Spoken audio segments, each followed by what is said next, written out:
Okay, let's see.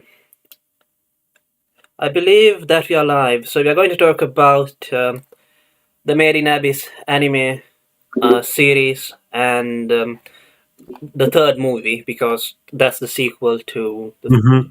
the TV series. The first movie and the second movie are just compilation movies. You Yeah. basically, yeah, where you basically get to see just episodes. Kind of like Madoka or whatever, where they do like the first two are kind of rehashes and then the third one kind of changes it up. Yeah. Yeah.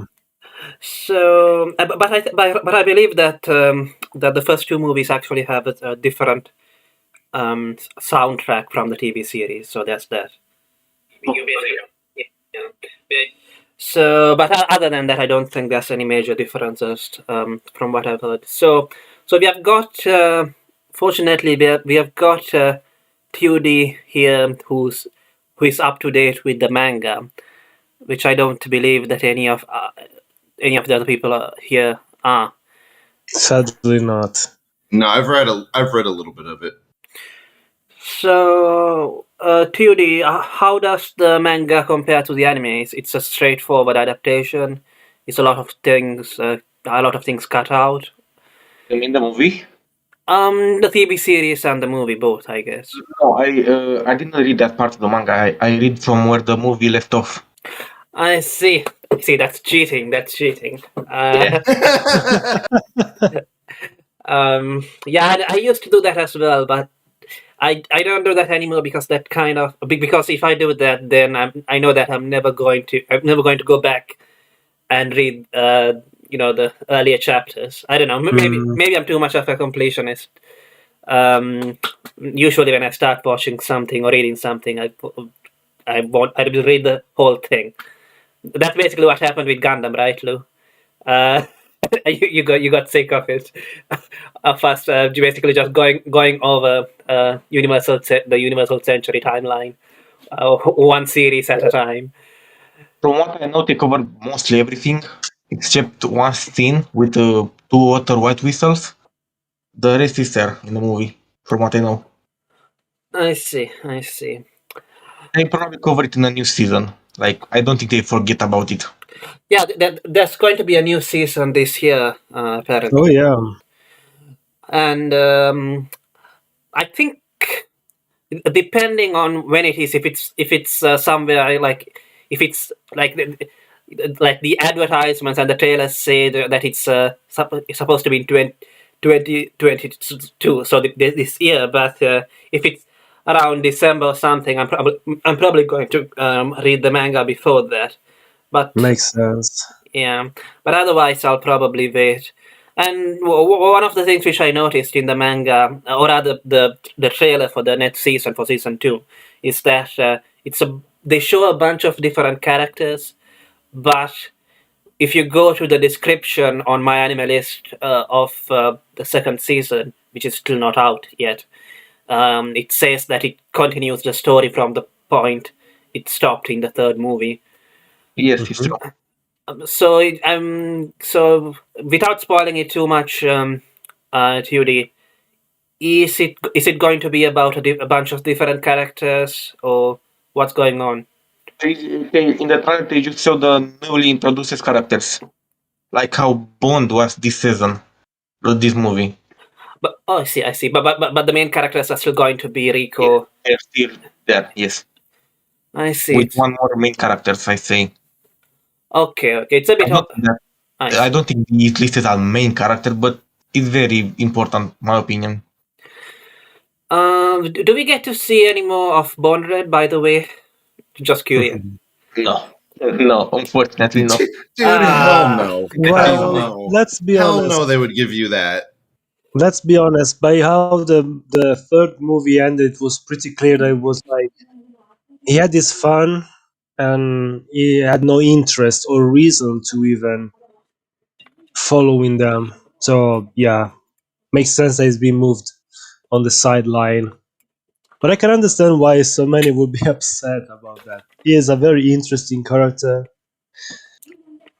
It's a different character. Like, it's better if you see it in arts. what's coming is not related with what come before.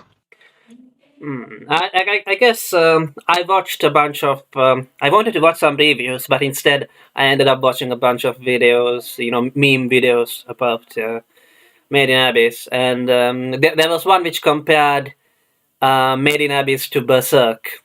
Um, or it's just a meme video. What? Like, I know. Like, like in both, you have kids getting sexually assaulted. just, Okay. Wow. Okay. just because you have guts getting sexually assaulted. Oh my god. Okay. and at the end of that video, like the number one thing which they had in common, the video claimed, is that yeah, the release schedule, essentially. Is that true, Tudy, that it takes forever for a new chapter to come out? And No, it's monthly. I have no idea because I'm not reading chapter by chapter. I just read it all in one go and got up to date. I see. So you read it recently. Hello, Hot Agent. Been a while. Hello. We are. So today we were just talking about Made in Abyss. I don't know if you have watched it or heard of it. Yes, I did. I watched it a year ago. No, I watched it 2 years ago. I don't remember liking it that much though. I actually made some notes, but I've forgotten. How dare you? But I've forgotten what my notes mean basically. So I have like confusing things here. For you. Too sad. It's all right. Just read the notes. We'll probably understand it. I hope. Well, I have I have things like I can't even read my own writing. I've got like 9 something like 9 reds here. I've also written down Yoshitoshi Abe for some reason. What? Suggestion. Maybe I was going to talk about character design, but I don't know. You guys can talk. No, I was just saying, after you are done taking notes, make sure to check them again. Because it happened to me as well. I was writing a lot of stuff, then I went back and was like, is this even my writing? That looks so weird, and I couldn't read half of it. No, for real? I use Notepad. Oh yeah, that's a good idea, but I prefer to do it with a pen and a piece of paper. Yeah, me too. Yeah, same here. But what I do usually is I'll write it up, and then I'll type it up as well before I forget what the hell it is. Wow, that's full autism. Love it. All right, so but back to the manga. So I've looked at the artwork, and I guess the first thing which I noticed is that the borders are a bit thick or whatever. But another thing which I did notice is the lack of screen tones, because most manga is made like the shading and stuff is screen tones. So screen. Yeah. You guys know what screen tones are, right? Yes, there are those layers that are placed on top of an image, and then they are pretty much impressed onto the page. I used to study a little bit of this thing, so I think that's the screen tone, right? Yes, it's the cross. Because if you use it for shading, correct? Yes. If you zoom hard enough on a manga page, you will notice that like it's a lot of it is like lines crossing each other to save ink. Yes. That. Whereas I don't think that they used screen tones, which gave it a little bit of a more of a Western look. I kind of felt like I do believe they use something like Aquarello to prepare the page, because by the shades, the tones are very soft, and the shadows are remarkably soft compared to, except when they need to be like dark, very dark. But I really like that. It gives it a unique feel, and it makes it feel like everything is really volumetric. It pops out. It almost feels 3D. Yeah, yeah, it does. Um, I guess the art style in the anime is a little bit different, though. Hmm. First of all, I wanted to say that I didn't find the animation to be that impressive. It's just that the backgrounds look good. The I back, do agree. yeah. The Yeah, yeah. animation, Did I'd you say, guys is average. did you guys Does see a its difference part. between season 2 that's coming out? Like it looks way different to me. No, I haven't seen the. I'm waiting for it to be released I before watching really it. hope it's not. Yeah, I hope it's not bad. Please be good animation. At least that, But at or at least least average. yeah, at least it's getting a sequel, unlike Spice and Wolf. Oh, Yeah, that's awesome. Yeah. So, Yeah, yeah, I do have something to say about what this anime looked like when I watched it, and the thing I noticed most is sort of a lack of okay, how do I put this? The moving parts didn't quite match the backgrounds, right? The backgrounds in every scene are these super HD, they look amazing, Artsy. They're very and artsy. Yeah. then yeah, and then sort of in the foreground you have these um quite sort of simple character designs, right? Where hmm. they don't really have these skin tones, everything is very smooth, and there are were just a couple of shots I really noticed where there was this sort of mismatch between the moving animation and the static elements that were quite jarring. I know I've never really seen anything quite like it. That's just what I'd say. Wow. hmm, I, I, I guess, yeah. In some cases, did you feel that with the monster designs as well, or was it mostly the human For the character? monster designs, I have a theory. As you can see, the monsters in the anime are portrayed with very often either blocks of colors without a clear outline or with strangely rendered 3D models. And I do believe that works in favor of the anime. And I'll tell you why. I was thinking back on how Lovecraft always uses the idea of things so foreign to the human mind that drive us insane. The creatures in the abyss, in a sense, reflect that same fear, and that's why they are drawn in a different style. They are jarring, they are weird, and they are all jittery. Have you noticed? Their Yes. outlines are always a bit weird, and I think it works great because it makes you It does, sense yeah.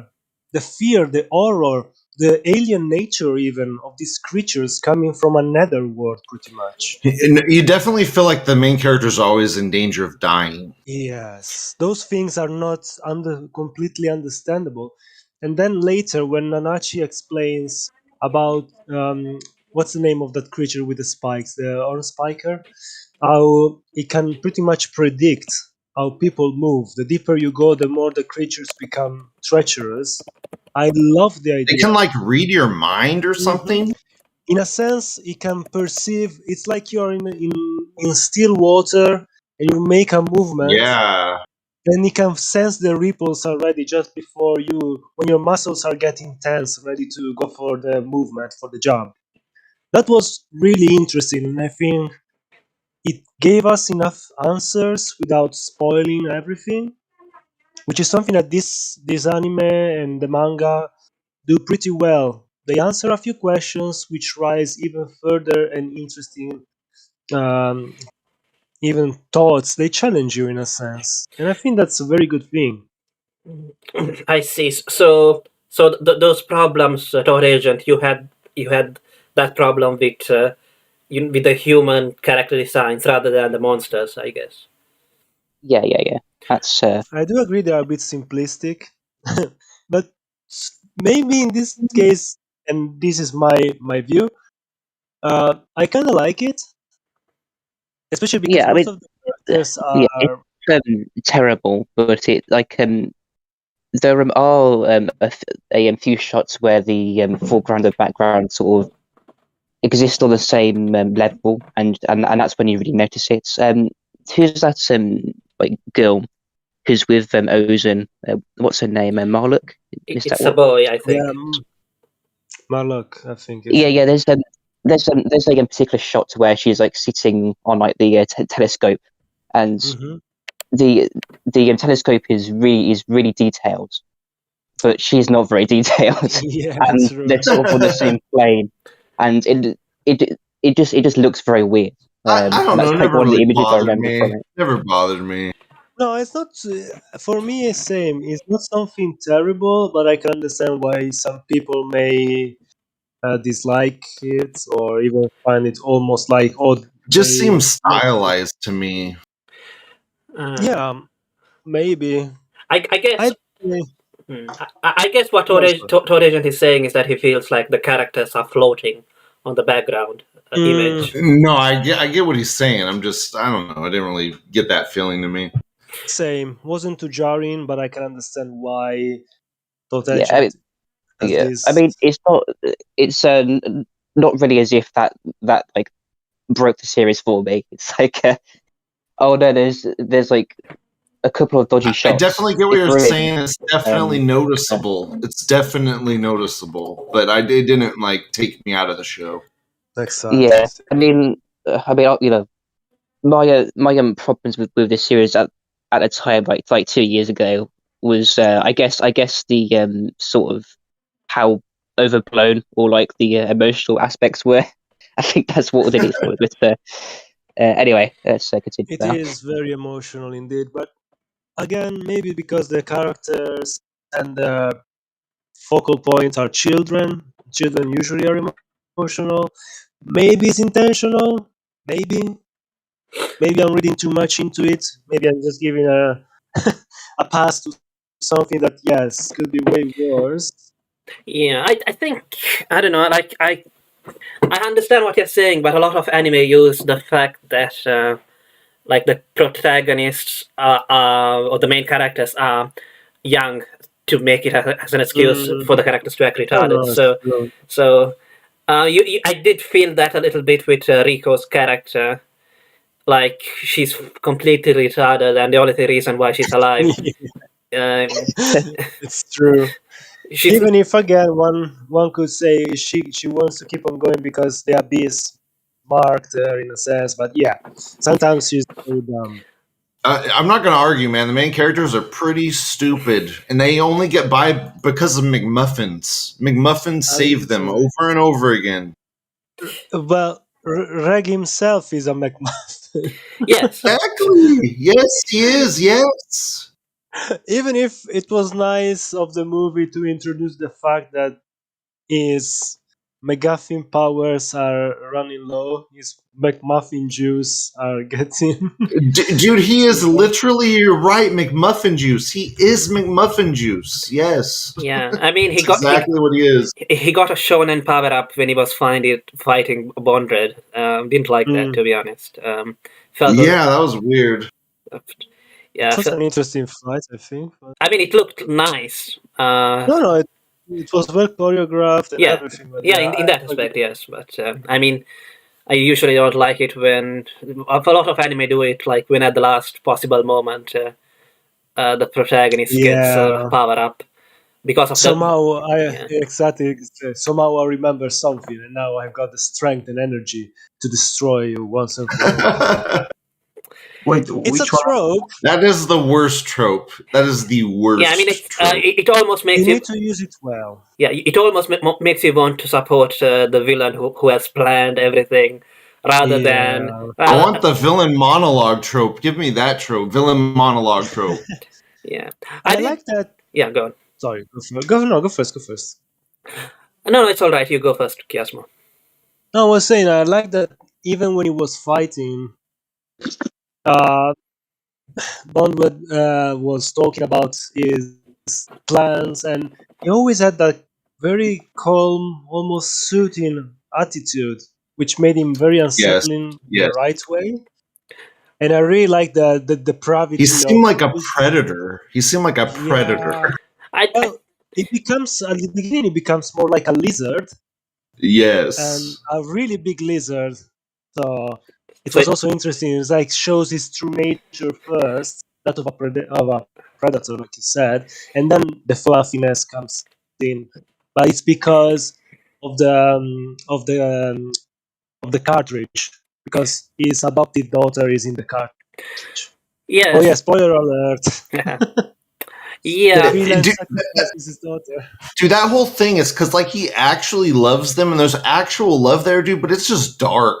It's grim and dark. Indeed, it's so twisted. That's why it's so lovable in a I, sense. Yes, it's so twisted. Yes. one thing that I did like about, or rather, two things which I did like about Bond Red is first of all, he's never boastful. Like like in a lot of anime, for some reason, like you have these when it comes to evil villains, you have these one-dimensional evil villains who will boast a lot, and try to humiliate the other side, and Well, and then get totally fucked by the other side. okay, but okay, he kind of does it in a nonchalant way because there's that part where all of his people get like the ice floor. Annihilated, yes. Yes, and then he's like, I didn't really want them to get annihilated, but I guess it was necessary.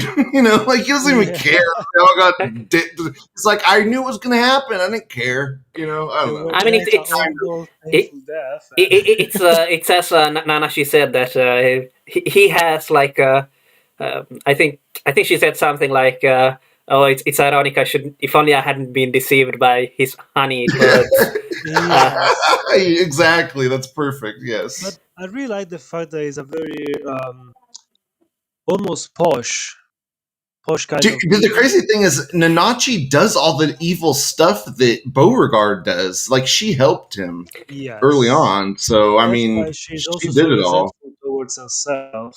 Yeah. Can you sense Yeah, that she she hates hates herself. Yeah, she hates it because of all the evil shit she's done. Yeah. Yes. And that's why she always talks about keeping distance, don't touch me, Yeah. etc. It's because she knows how dirty she looks. Like she said in the movie, how the children were saying to her how cute and fluffy she was before she was doing those horrible things. It's still Yeah, inside of her, yeah, and and it's also that she's fluffy because of her best friend, man. I mean, that being probably haunts strangled her horribly. too, man. Yeah. Gosh, yeah, that was so brutal.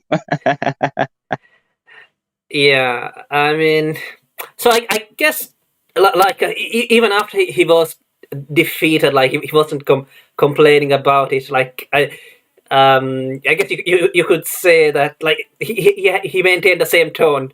Yeah, Like when Nanashi says like it serves you right. Like now your aspirations have been ruined. Ha ha ha. and he's there, and he's like, "Well, I guess I'll die."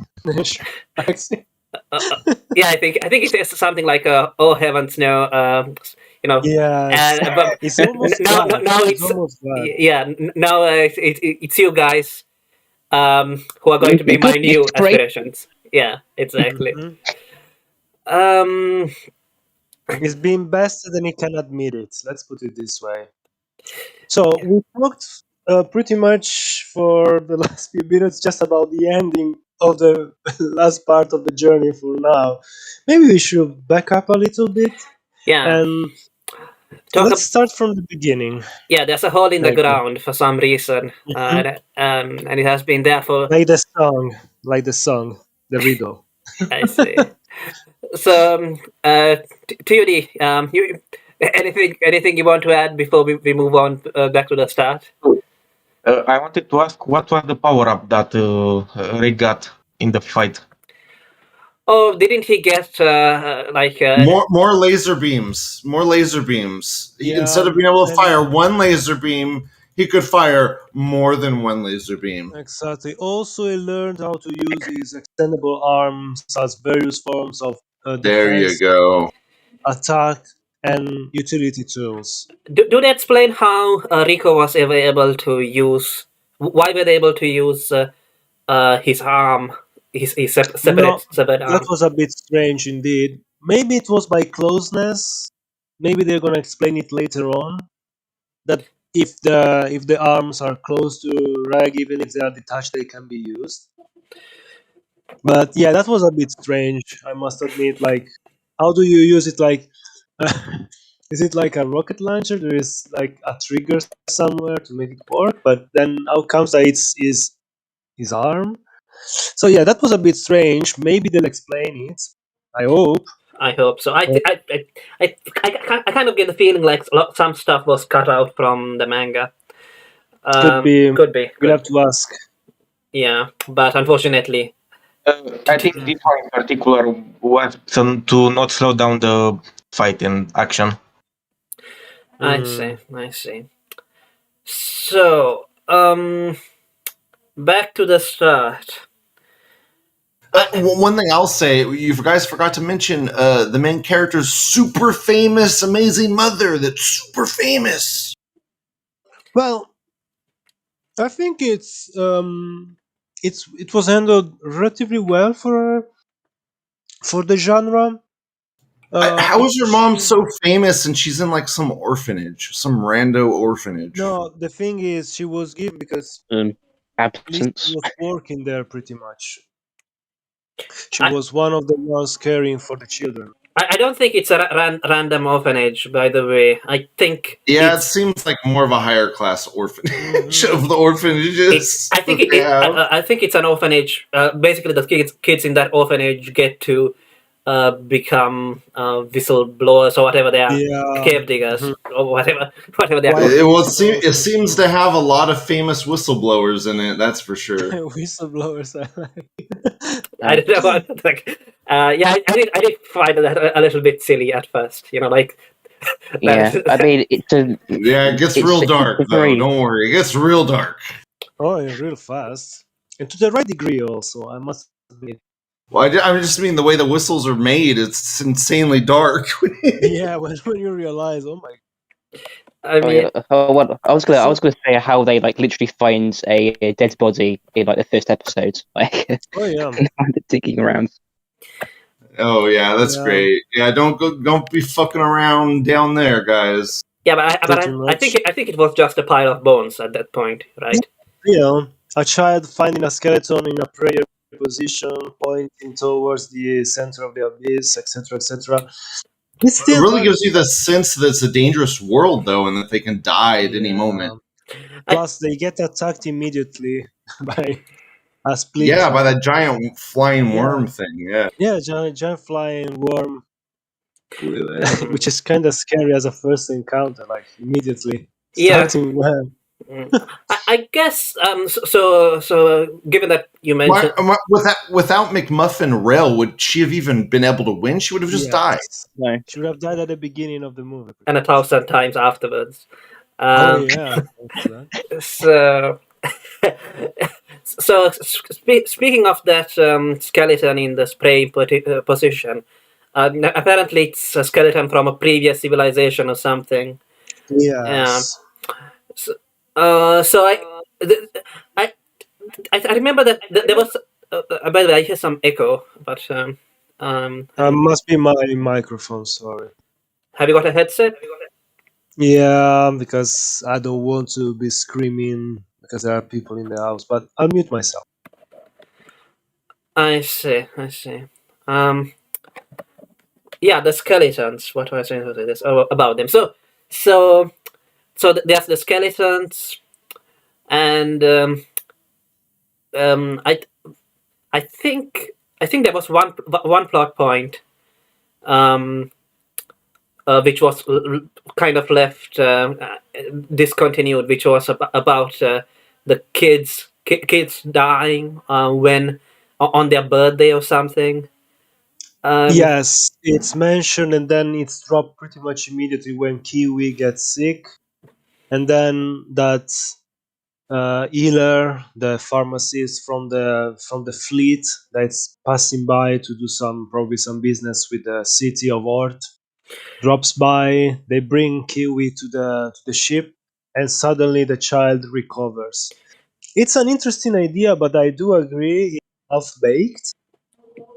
Yeah, I think that they're implying that the abyss is doing something And I wonder if that's connected to because I heard this rumor that the reason why Bondred wanted to get to the next level very quickly and did those experiments is because he knew that there was going to be like a world civilizational reset event or something every 2000 years or something, and that it's getting closer.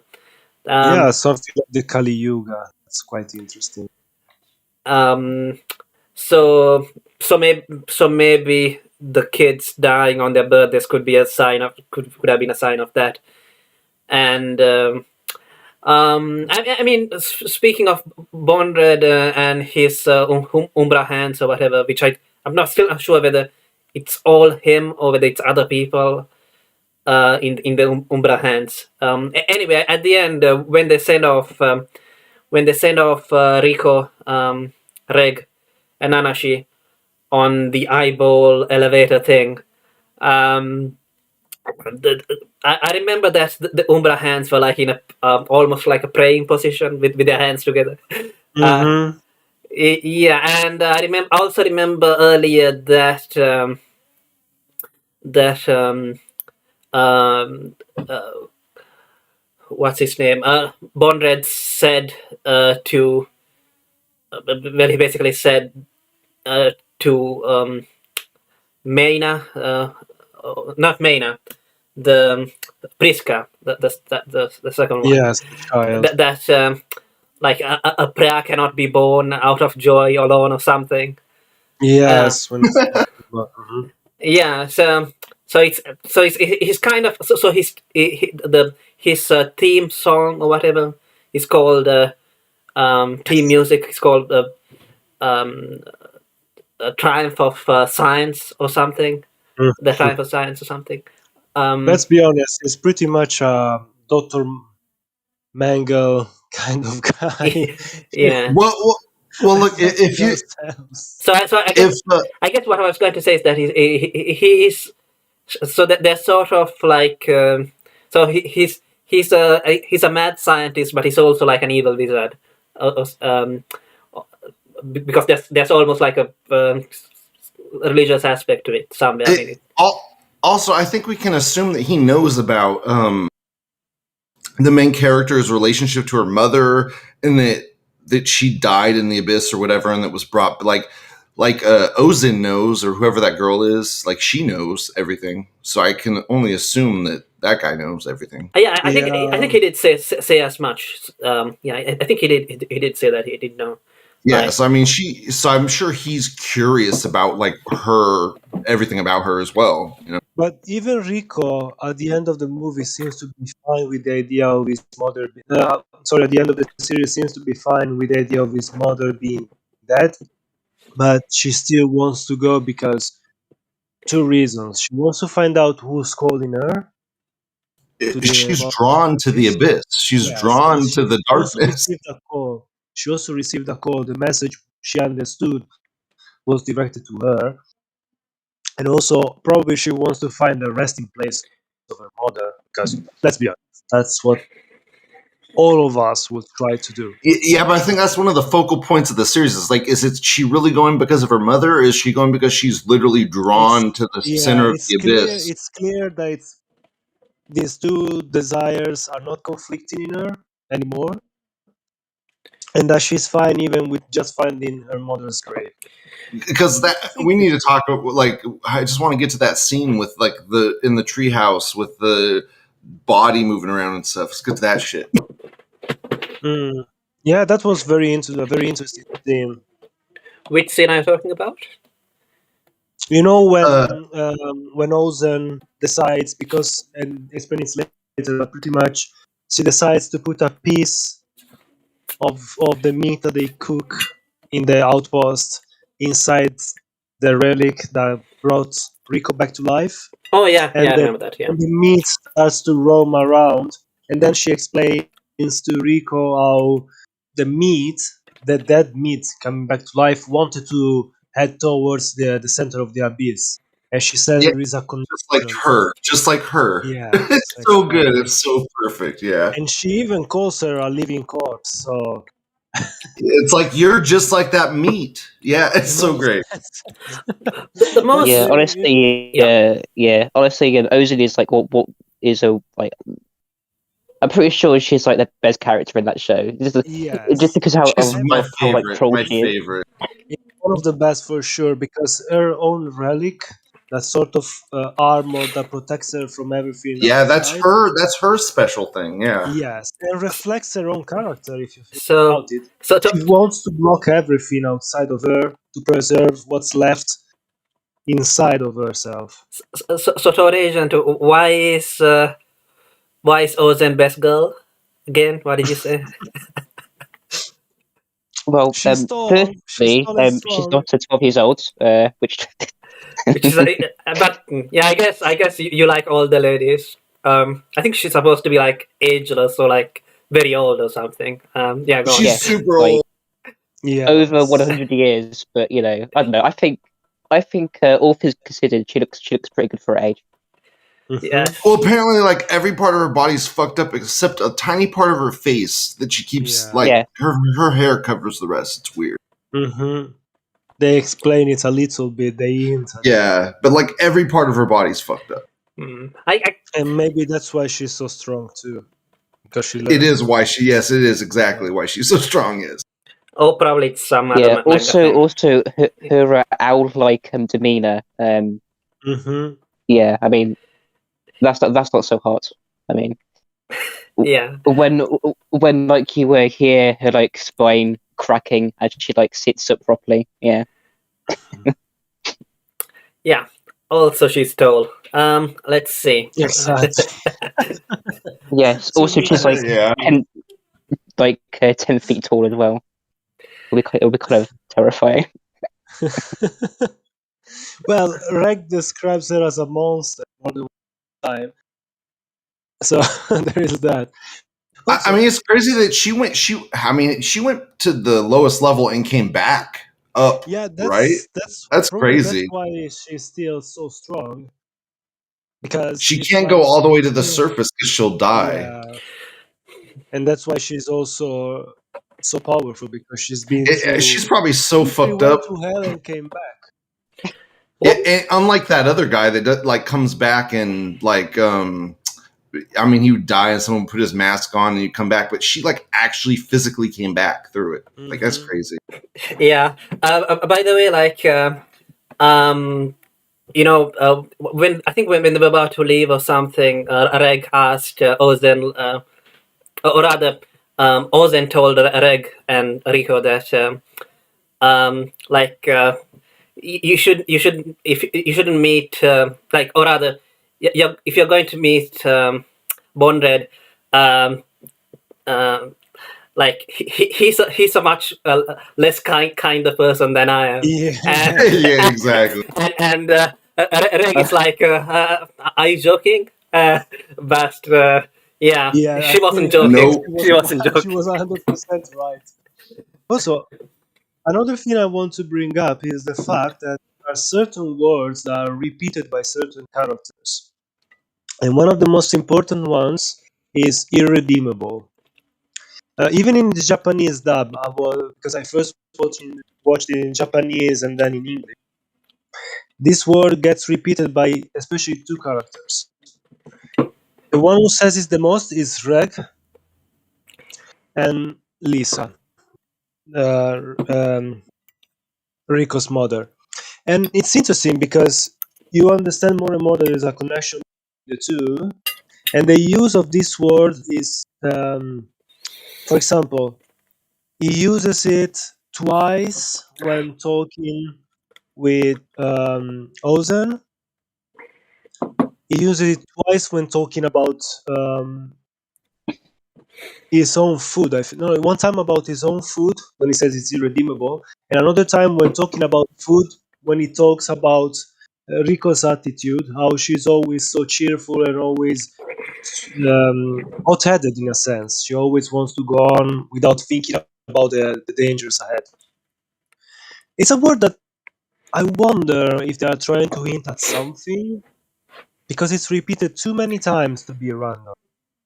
Yeah, honestly, sorry. honestly, I thought it was just translation awkwardness because it doesn't quite fit. I don't know how you felt Well, it has to initially be out of significance sort of behind context. it, you know. I guess Yeah, hmm. there sort of has to be, because otherwise it just sounds like a very odd thing to say in the situations where it is said. But the thing is, even in the Japanese dub, the word that they translated in this one, I watched the Japanese dub as soon as it came out. The word that they used to translate that word is irredeemable as well. Yeah. Yeah. It's interesting because it's a very strong word.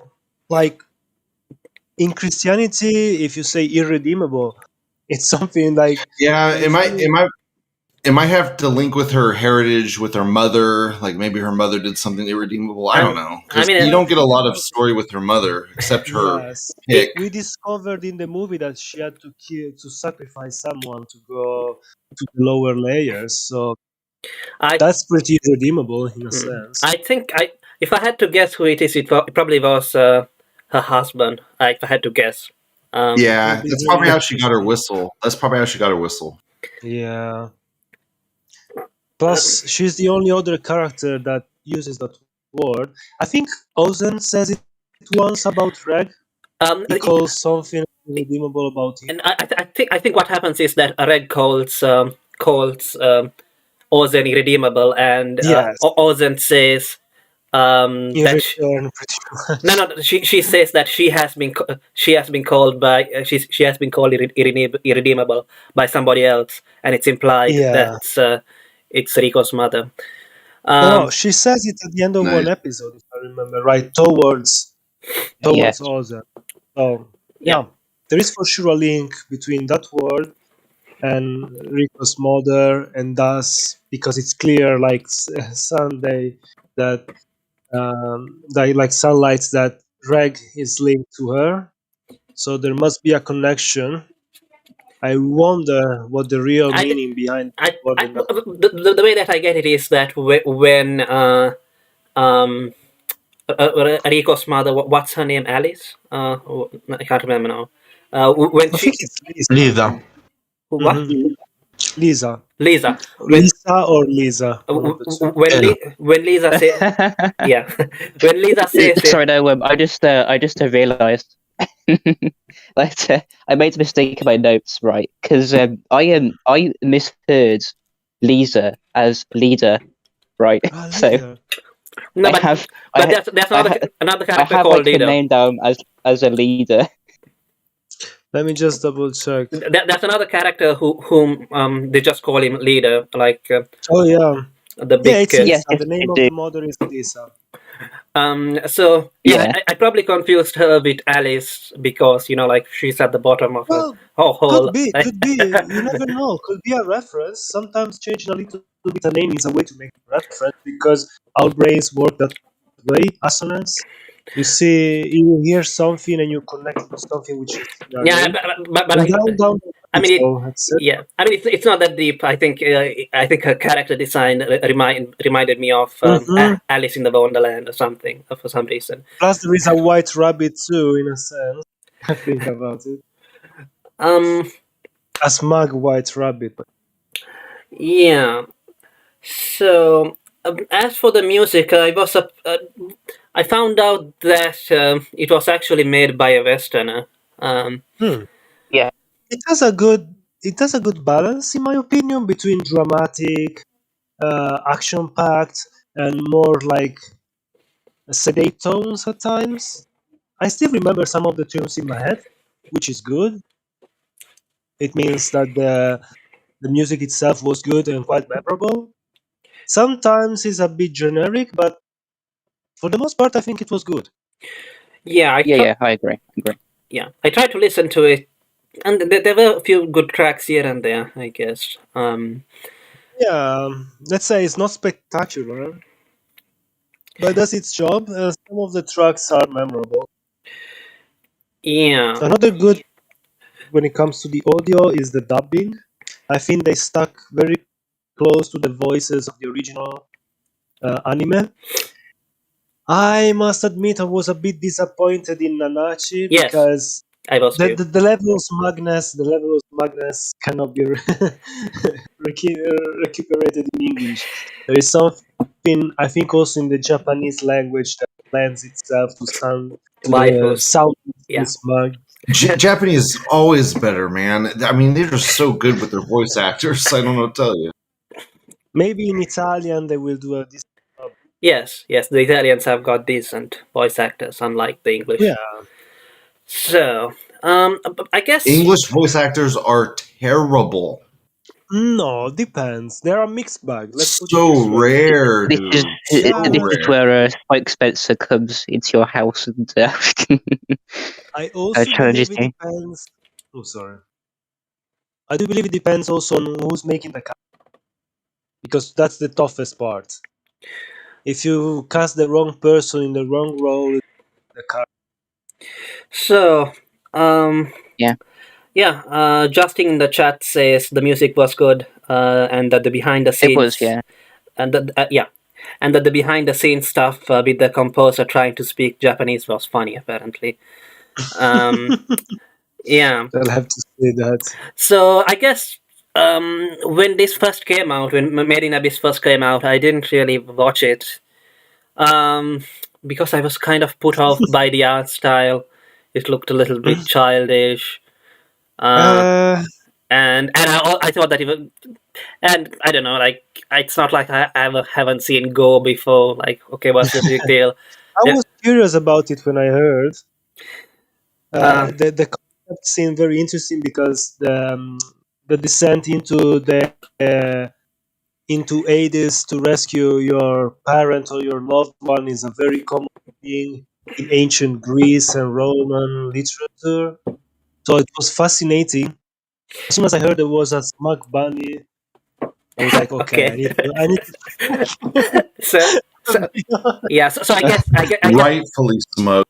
yeah, I mean, I guess But the whole reason that I actually watched it is because we wanted to find something which was furry enough for Chiasmo and VB enough for me.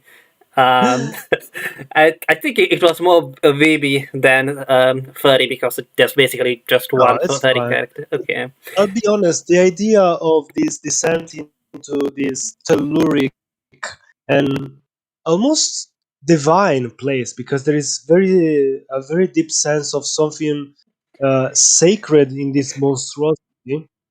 And I was talking with Elle a few days ago. We were talking about how the sense of the divine that the Japanese, the Shinto mind has compared to the Western one, when it comes to nature especially, it's way colder. For us, creation is a good thing that was twisted. For them, it's what Leopardi, the Italian writer, would say about nature, saying not mother, but adoptive mother, stepmother, someone who really doesn't care related. Yeah, I guess. And Yeah. no, just saying, and that's something that I really admire about this anime, the exploration of this.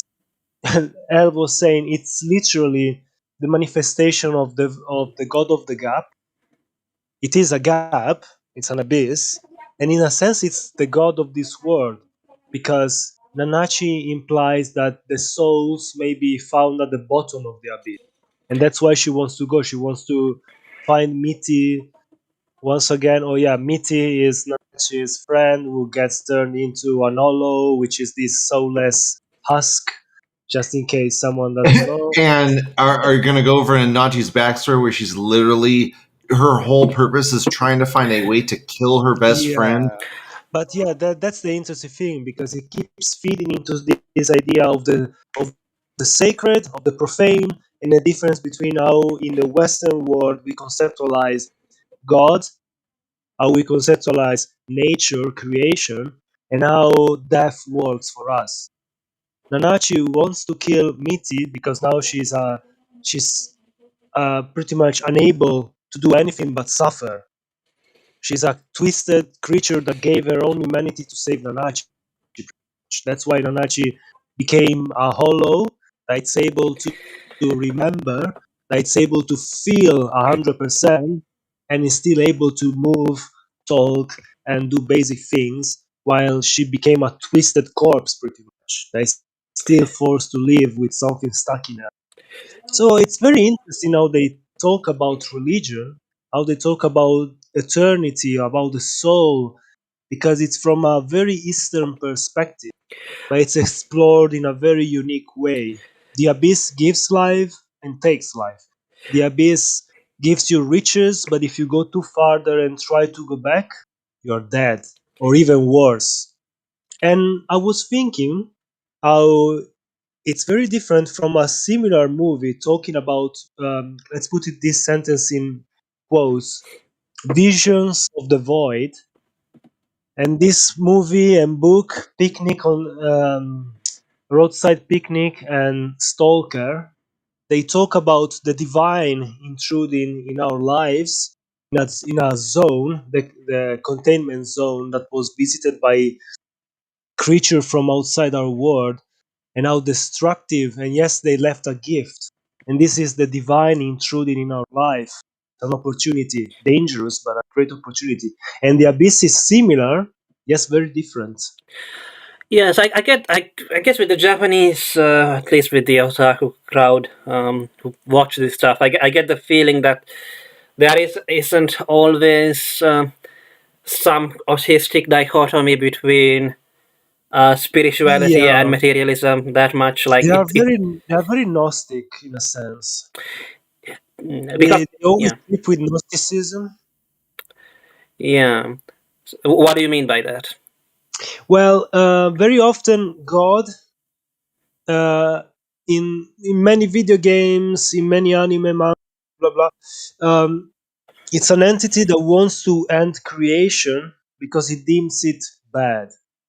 It's a God that is merely spiritual, pretty much, and that if it manifests itself slash himself slash herself into the real, when he uh, quote unquote intrude into the real, he has to manifest in a physical way, but almost with disgust.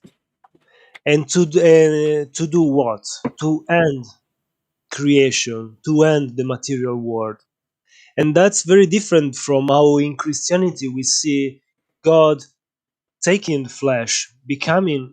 It's just past Christmas, so um, what's Christmas? It's the birth of Christ, the birth of the Logos, the incarnate Word of God that comes into reality not to condemn it, but to give it one chance at redemption through his own sacrifice. Instead, very often in Japanese media, God is seen as the bad guy. He comes into reality to destroy it because he's fed up with it. Yeah, yeah, I guess so. Yeah, And the I same don't. is with the Abyss.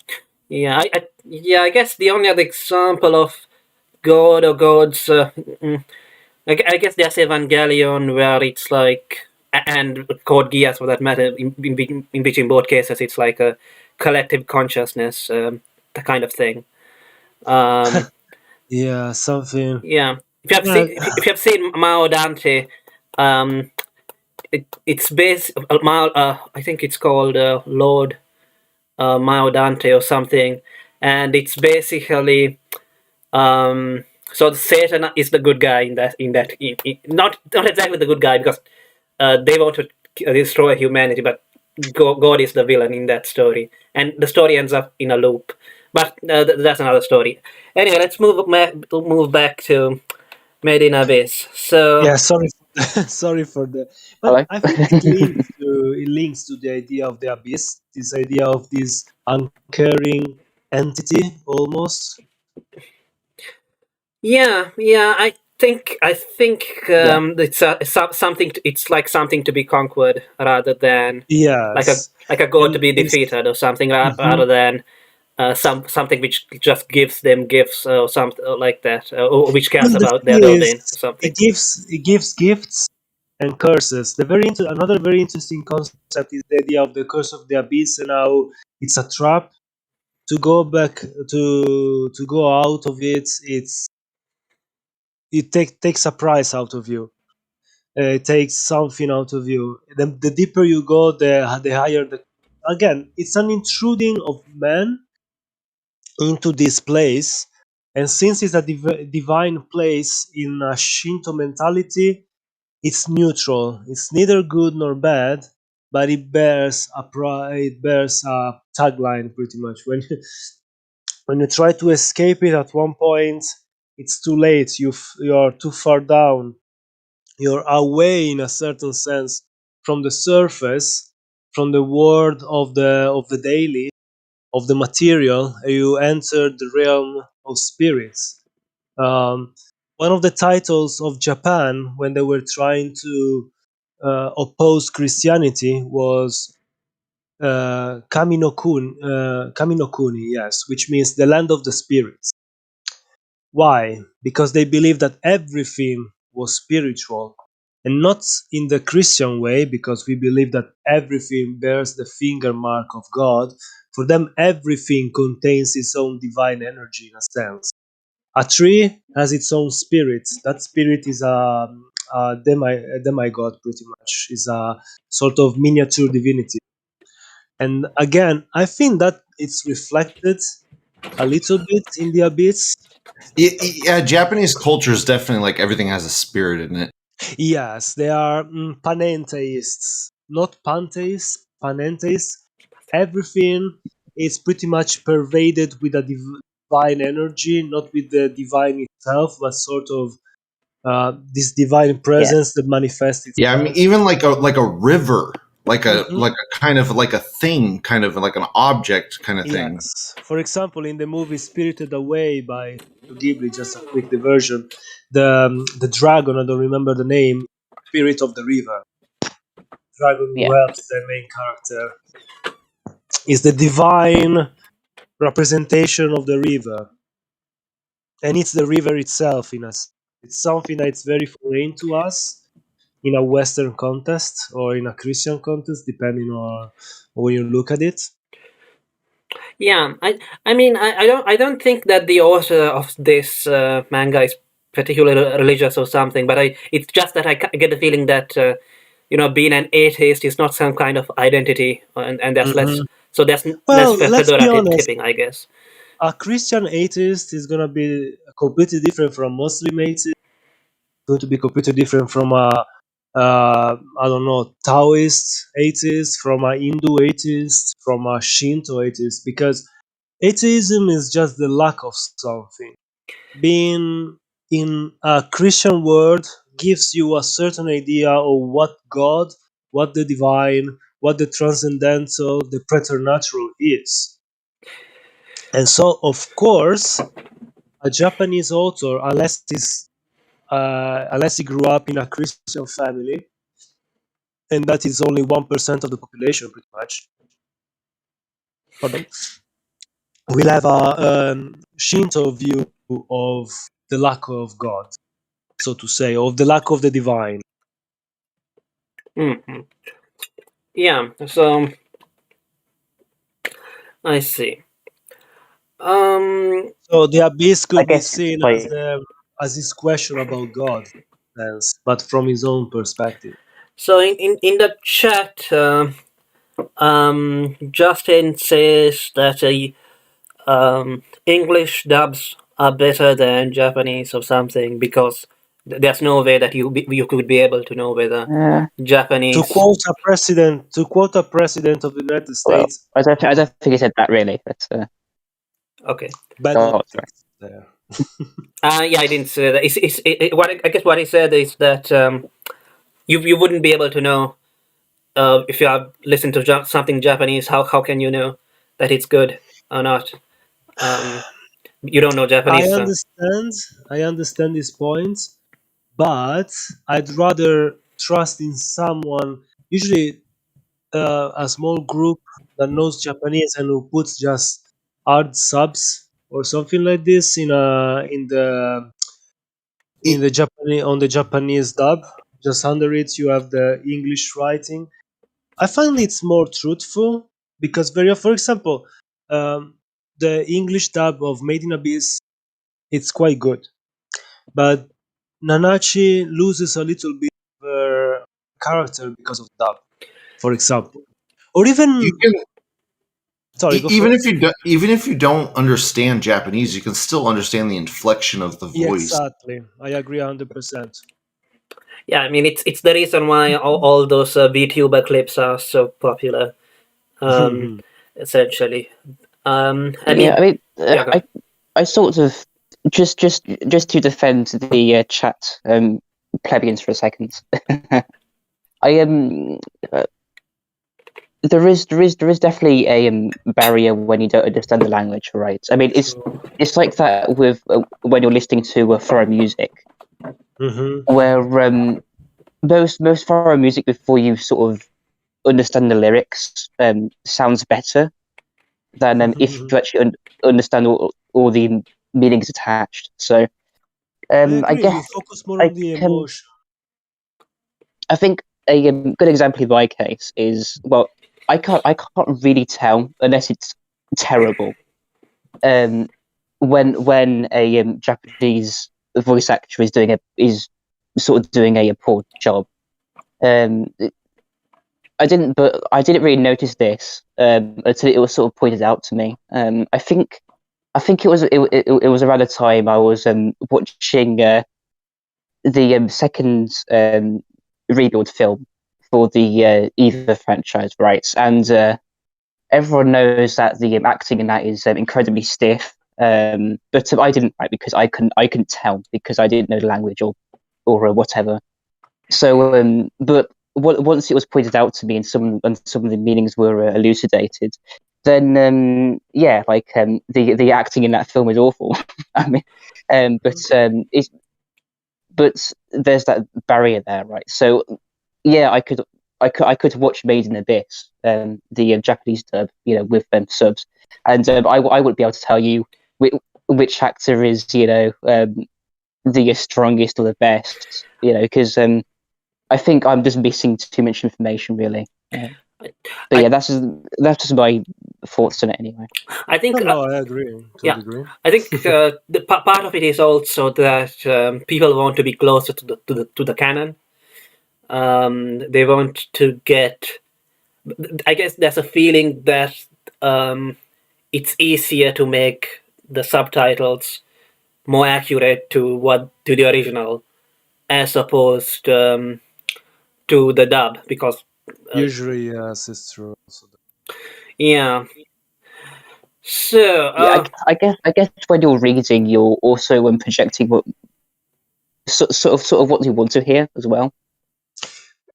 Probably also that. For example, when I watched the Japanese dub, the the voice of Bondrewd sounded a bit more. It sounded colder in a sense, almost mechanic. But I think they tried to translate that in English, and it sounded a bit more posh. Like no, for real, more like an very articulated someone. You would say that person They could always fuck it up in English. no, but in that case, I think it was a nice change because it worked for the Mm. character to a Did degree. they make him English? Do they make him like English in the dub? I'm talking about the Yeah, did they give Japanese him like? dub sound. I think I don't know. Lou is asking whether like he sounds British or something because it's a villain. No, So Yeah, not uh, really. Mm, that's what I'm Not asking. really. Yeah. Not really, but the tone, the cadence, the Okay. delivery was a bit more refined. Where in the Japanese one sounded a bit more like someone who had absolutely nothing human left. Both of them, in that case, were interesting takes on that kind of character because, for example, I really like when someone is like that. I even have a profile for one of my own characters that's very similar to that. When I heard the English dub, I was like, "Wow, that's the kind of attitude I would like this character to have." This guy is a surgeon who's a terrible person. Uh, is very calculating, but at the same time, very smooth and calm talker. So it reflected very well in that case, because it gave the idea of someone who's a scientist, in the sense is someone of a higher category compared to a common person who just doesn't understand what's going on. And that's why it's so interesting, because he's interested in the curse of the abyss and wants to harvest it to a degree. So this kind of posh, calm, calculating, almost charming attitude works in his favor, just as well as a more mechanical, humanless kind of character, which is I found it, I found him kind of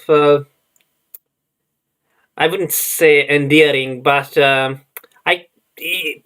even in the Japanese dub as well, to be honest, kind of like an uncle or something. Well, but it was less accentuated.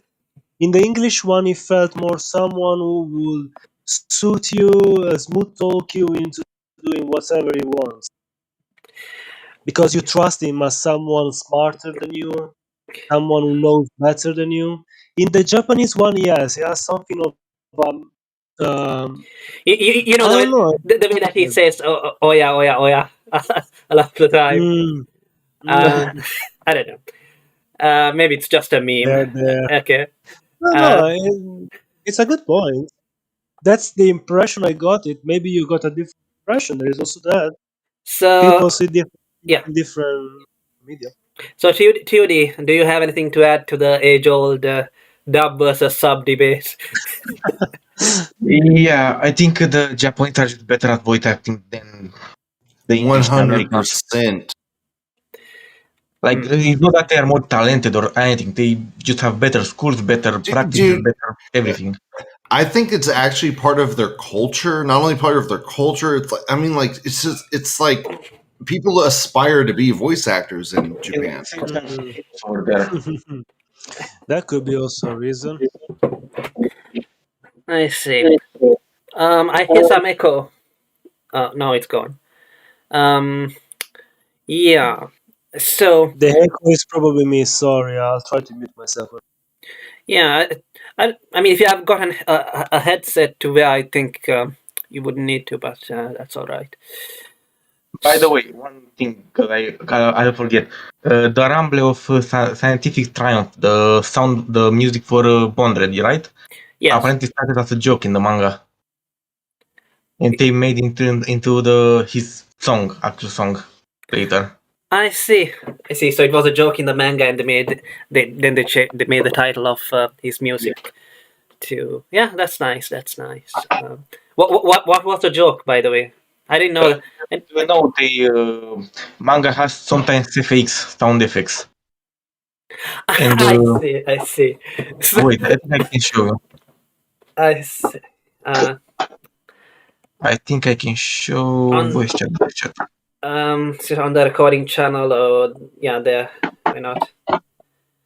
They're talking about tomboys as usual on the recording channel. Tomboys are important. Don't forget. One more thing. The font is I remember that meme.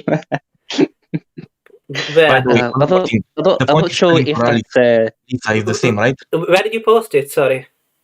I didn't post it yet. I was thinking about something else. The phonetic spelling for Alice and Lisa is the same, right? The same for sound.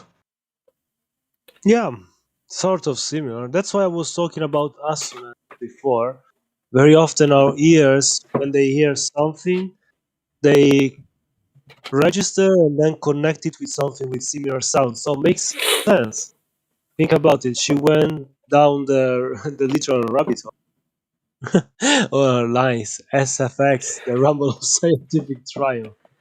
Awesome. Where did you post it? Recording channel, right? Okay. Oh my god, Lou. Are you trying to get me banned, Lou? SFX, the Rumble of Scientific Trial. Yeah, I see.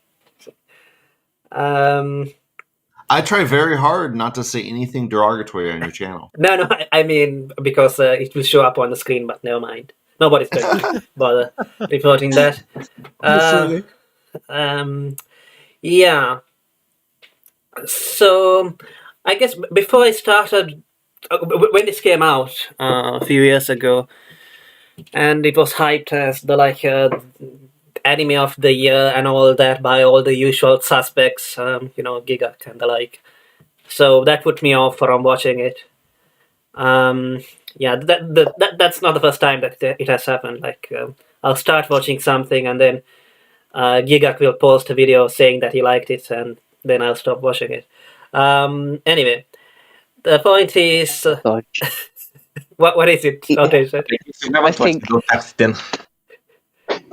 I think you're too tough on the Showmaster. Though at the same time, I do kind of agree that he's very good at hyping anything up, anything, especially when he's obviously being paid, right?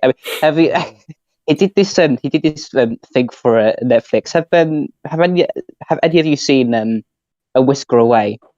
I've seen the video that you're talking about. I've had the misfortune of seeing it. Yes. Yeah. I just love how he can sell that just so effortlessly. It's quite endearing to watch in a weird way, even though he's this master of marketing. I mean, he used to work for the BBC. He did, yeah. Yeah, but I think it was just as a cameraman or something. Anyway, yeah. But he learned the dark arts. Yes. Right. Yeah, it's probably better. I don't know if I would define it one of the best anime of that year, or one of the best anime in general, but I'll give it this. The structure of the journey is quite interesting. Again, because it echoes of Western and Eastern sensibility to some degrees. It's well developed, the characters are interesting, and there is a lot of mystery surrounding this place, the Abyss. Even what we see of it are but snippets, are but fragments, and a lot of the the mystery around it still engulfs it. Yes, and I think the mystery kind of worries me, because usually what happens is that whatever they reveal is not going to live up to. That's something I was talking about with L, and we were both fearing that at the ending is gonna be, well, nothing really means anything, but it was a nice journey. LOL, something. I really hope we are both terribly wrong, because there is potential, and there is nothing more frustrating than wasted potential. Every time they've opened up a box in the show, it's been satisfying. So just saying that. For now, yes. No mystery boxes. Oh my god, I hate them. Yeah, they were good mystery boxes, honestly, and the answer was satisfying. So and far. Usually, and even if they contain other mystery boxes, there is enough room in the box to say, "Oh, that was a decent answer. That was a good answer. That was a interesting resolution." So compared to many other modern pieces of media, for now it's been a good journey. But I disagree with the idea of it's not the destination but the journey. For me, the destination matters more than the journey. I guess I'm also worried when it comes to basically some kind of an info dump about the true nature of the world, like in Attack on Titan. Oh, Shinsekai Yori, if you have seen that. Okay, you guys like Attack on Titan, it can't be helped. Yeah. I like it, but it's... man, I don't know. I feel like they opened the box and it was not satisfying. Yeah. For me, season 4 was disappointing. It wasn't bad, but it was just, I don't know, disappointing. I stopped watching halfway through season 3. I watched half of season 3 and I was like, What? Cause season 3 is the best season in my opinion, especially part 2. I might be thinking of part 2 or 4. Who knows? I don't even know. So You lost track of it. so there's this guy called That Anime Snob, which you no doubt have heard from me about more than you care to hear about him. Yeah. So I guess I heard about this from him because he was basically the only YouTuber that I was watching back then. And I mean, it's not like Snob is like a conservative or something. He just likes to sneed. He lives to sneed, and from his reviews of and episodic reviews or whatever, which he made a bunch of videos because he likes to go and take a dump on everybody's parade every season. Everything. What is like Just the niche. escapist? Is the escapist for anime pretty much? I don't know. I don't know the escapist. So yeah. Oh my god. The Escapist is like just realized. this dude that does. He's like this British guy that does like video game reviews, and he like hates every single thing he reviews.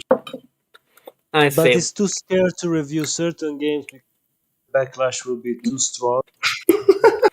No, I stopped watching that guy like 4 years ago, dude. I stopped watching that dude like 4 years ago. Yeah. So anyway, That's Anime Snob is like the Richard Spencer of AniTube. Well, I guess they have one thing in common is that they don't go away. Yeah. So yeah, I guess his take was that this is just a pedo bait. Rico is a retard, should have died. Are you serious? This is pedo bait. Well, I was kind of thinking that when I was watching it. I'm gonna be honest. There are some Look, So, the dude is a lolicon. I guess, the dude's a lolicon. one vote for Snob. All right. Okay. Let's bite out agent. Basically, I thought it was going to be pedo bait all the way, so there wasn't as much as I expected. Let's put it that way. There was very little. There was very little. Very little. And the few moments where it's used usually makes sort of sense. Yeah. I think, and I've heard that people have asked him about this, and he has basically been like, "Fuck off! It's not for you." Politely, obviously. Fuck off! It's not for you. Yeah, which I guess is a fair answer, all things considered. So, yeah. So, but Yeah. again, it's not just that. It's just that Snob likes to sneed.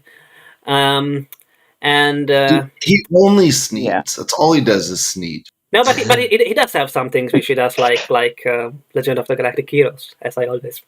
At least it's not as Yeah, bad but as who some doesn't? other reviewers. Hmm? At least it's not as bad as some other reviewers. Like which ones? Well, let's put them under the broad umbrella of one's channel also. There were quite a few terrible ones there. Oh, I see. I mean, it's not like a leftist or something like that. At least that, because don't get me wrong. If you doesn't matter left wing, right wing, hardcore centrist, or whatever, you can have your. There are certain things in certain shows that I don't like, but they shouldn't taint the whole experience just because I think they are wrong. There are very good books out there that I cannot stand for certain political takes, but I still love the stories. I still enjoy the characters. Of course, I will disagree in the end, but at least I will be like, well, the story was good. I don't like the message, but I know. But Snob can't do that. He will just call you a pleb. Like if you like something. Fine by me. Fine by me. Nothing wrong with being a pleb, if you're honest. Okay. Yeah, I mean, I'm not gonna lie. Like, the pedo baity stuff did sort of bother me when I was watching it, but I I can still see the merit in the show, right? And all the ways it's, specifically what bothered you. Do you want to hear him right? Yes, I an want the narrative. specifics. I want the We want the fucking juicy specifics. details. Give me one. Give me at least one. The topless 12-year-old girl. That's one. That's That's like definitely literally material. half of a second. That is literally half of a second. Well, like look, okay. It might Literally not bother you. It might not bother you, but it did sort of. I don't know. I noticed it. All right. Okay, and I guess it did. There's classical art me, with topless nude children. I mean, just True, yeah. I understand. And I'm just saying half of a second. Just half of a second. I've seen worse lowly bait in my existence. Is all I'm saying. The one sentence that always got me, and I was spoiled this because of the memes around that particular image, is when they refer to Papa Stick. Well, that was a little bit discomforting. I don't know. I mean, I did get the. I mean, maybe I'm being too lenient. Probably, but I mean, isn't this just implying that they have baths together like Japanese people have, father and child? I know, but it's still weird. Let's be honest. Yeah. Yeah, skinship is kind of a Japanese thing, though. No, I know. That's why I'm not trying to read too deep into it. Common baths are very common in Japan, etc., etc. From a Western sensibility, the idea of the ofuro, where everyone bathes together, it's weird. Dude, it's weird. It actually comes from like World War II, dude, when they had to like stipulate when they had to ration water and shit. I know. Yeah. I'm not saying. Even I'm Italian. Ancient Romans used to bathe naked together all the time at the terme. It's just for us nowadays. It's weird. That's why I'm. Yeah, I agree. I agree. It's a total mystery why Rome fell. So yeah, I mean, I guess come to think of it, they're both an actual bathing scene, right? Yes, exactly, and there is a bit of thing.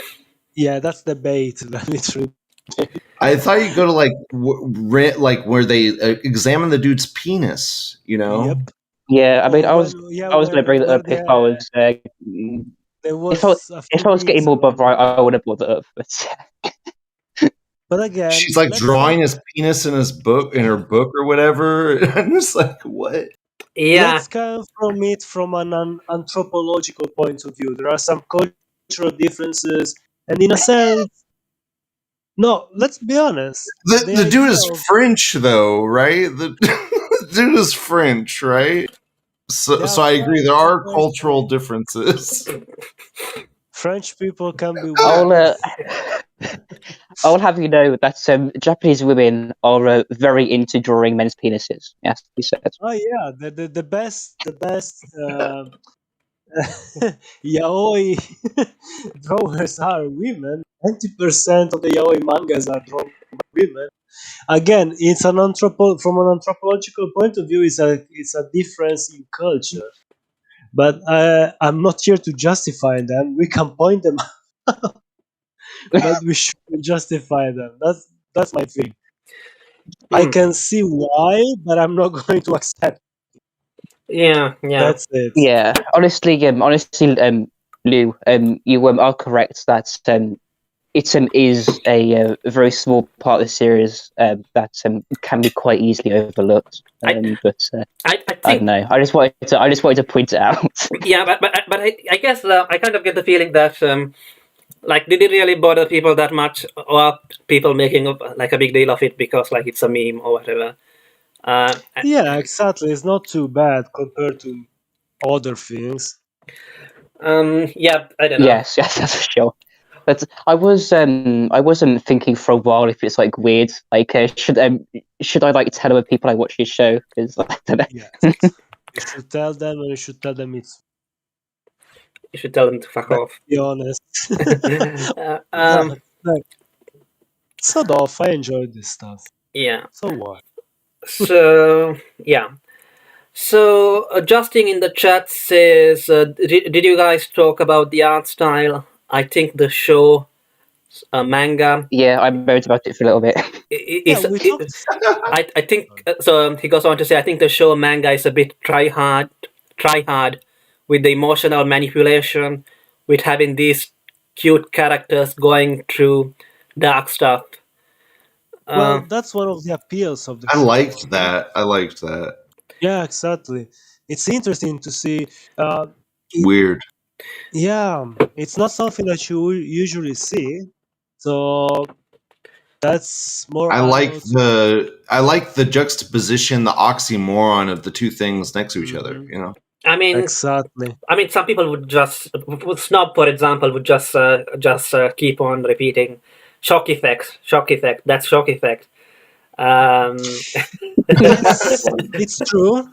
It's true. I agree. It's shock. You get the innocence of the children. You get, Yes, the innocence of the children, and it makes it even more, You don't need to go crazy. too far. Peter bit.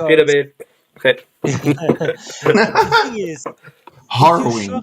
It makes it more harrowing. People with, and also I think it's incremental. Starts with very small. Think about the first episode.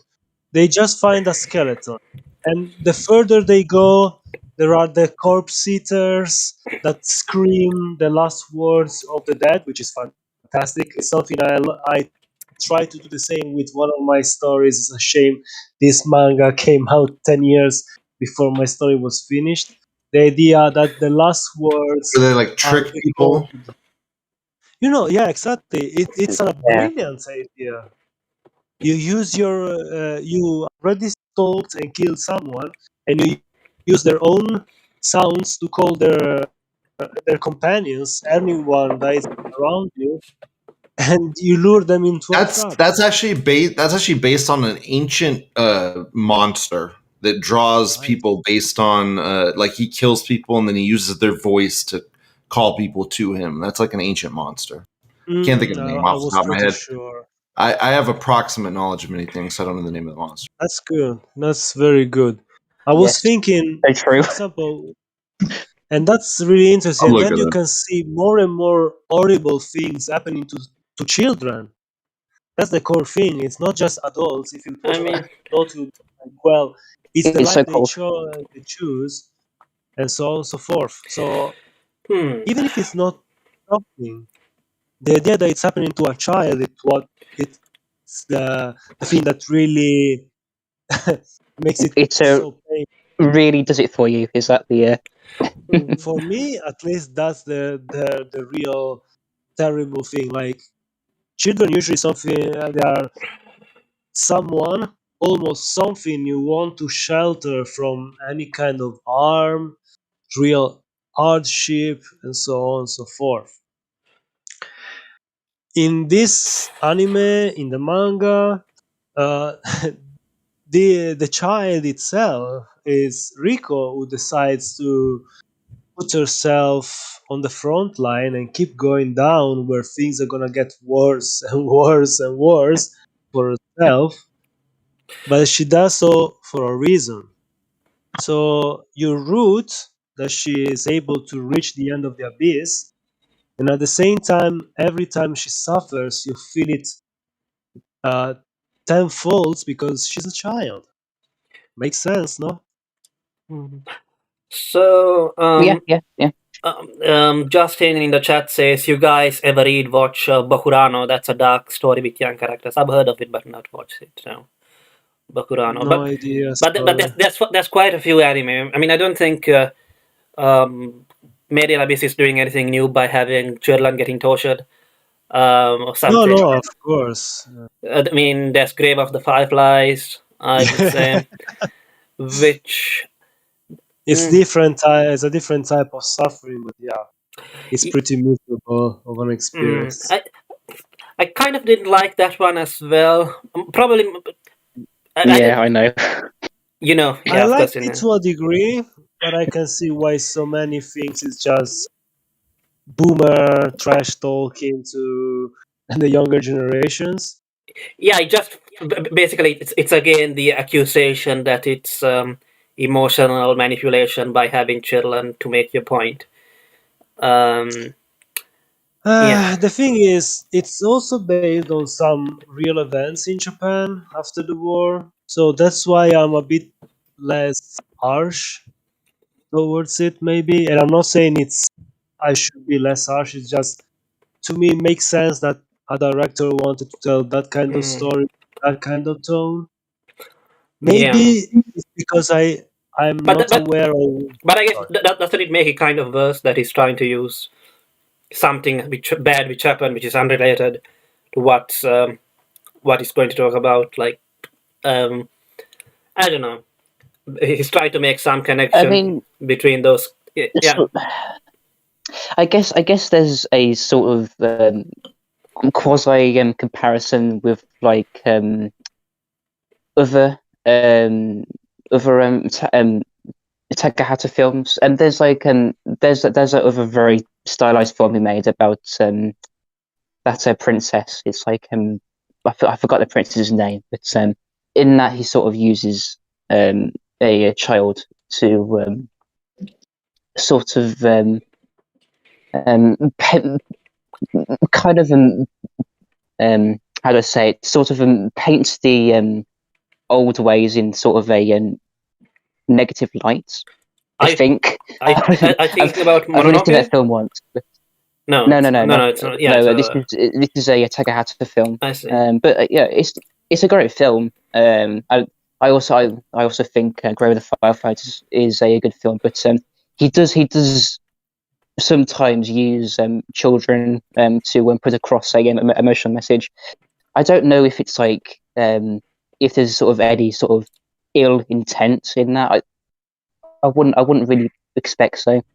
Yeah, but I Just mean, like just sort of thinking about the films he's done, it's they're sort of more about his life and his experiences, and and they're about Japan and the changes in Japan. no, but I feel like So it's I'm not really sure. yeah. I mean, it's more like oh, if you don't like this, then it must mean that you don't care about children suffering or something.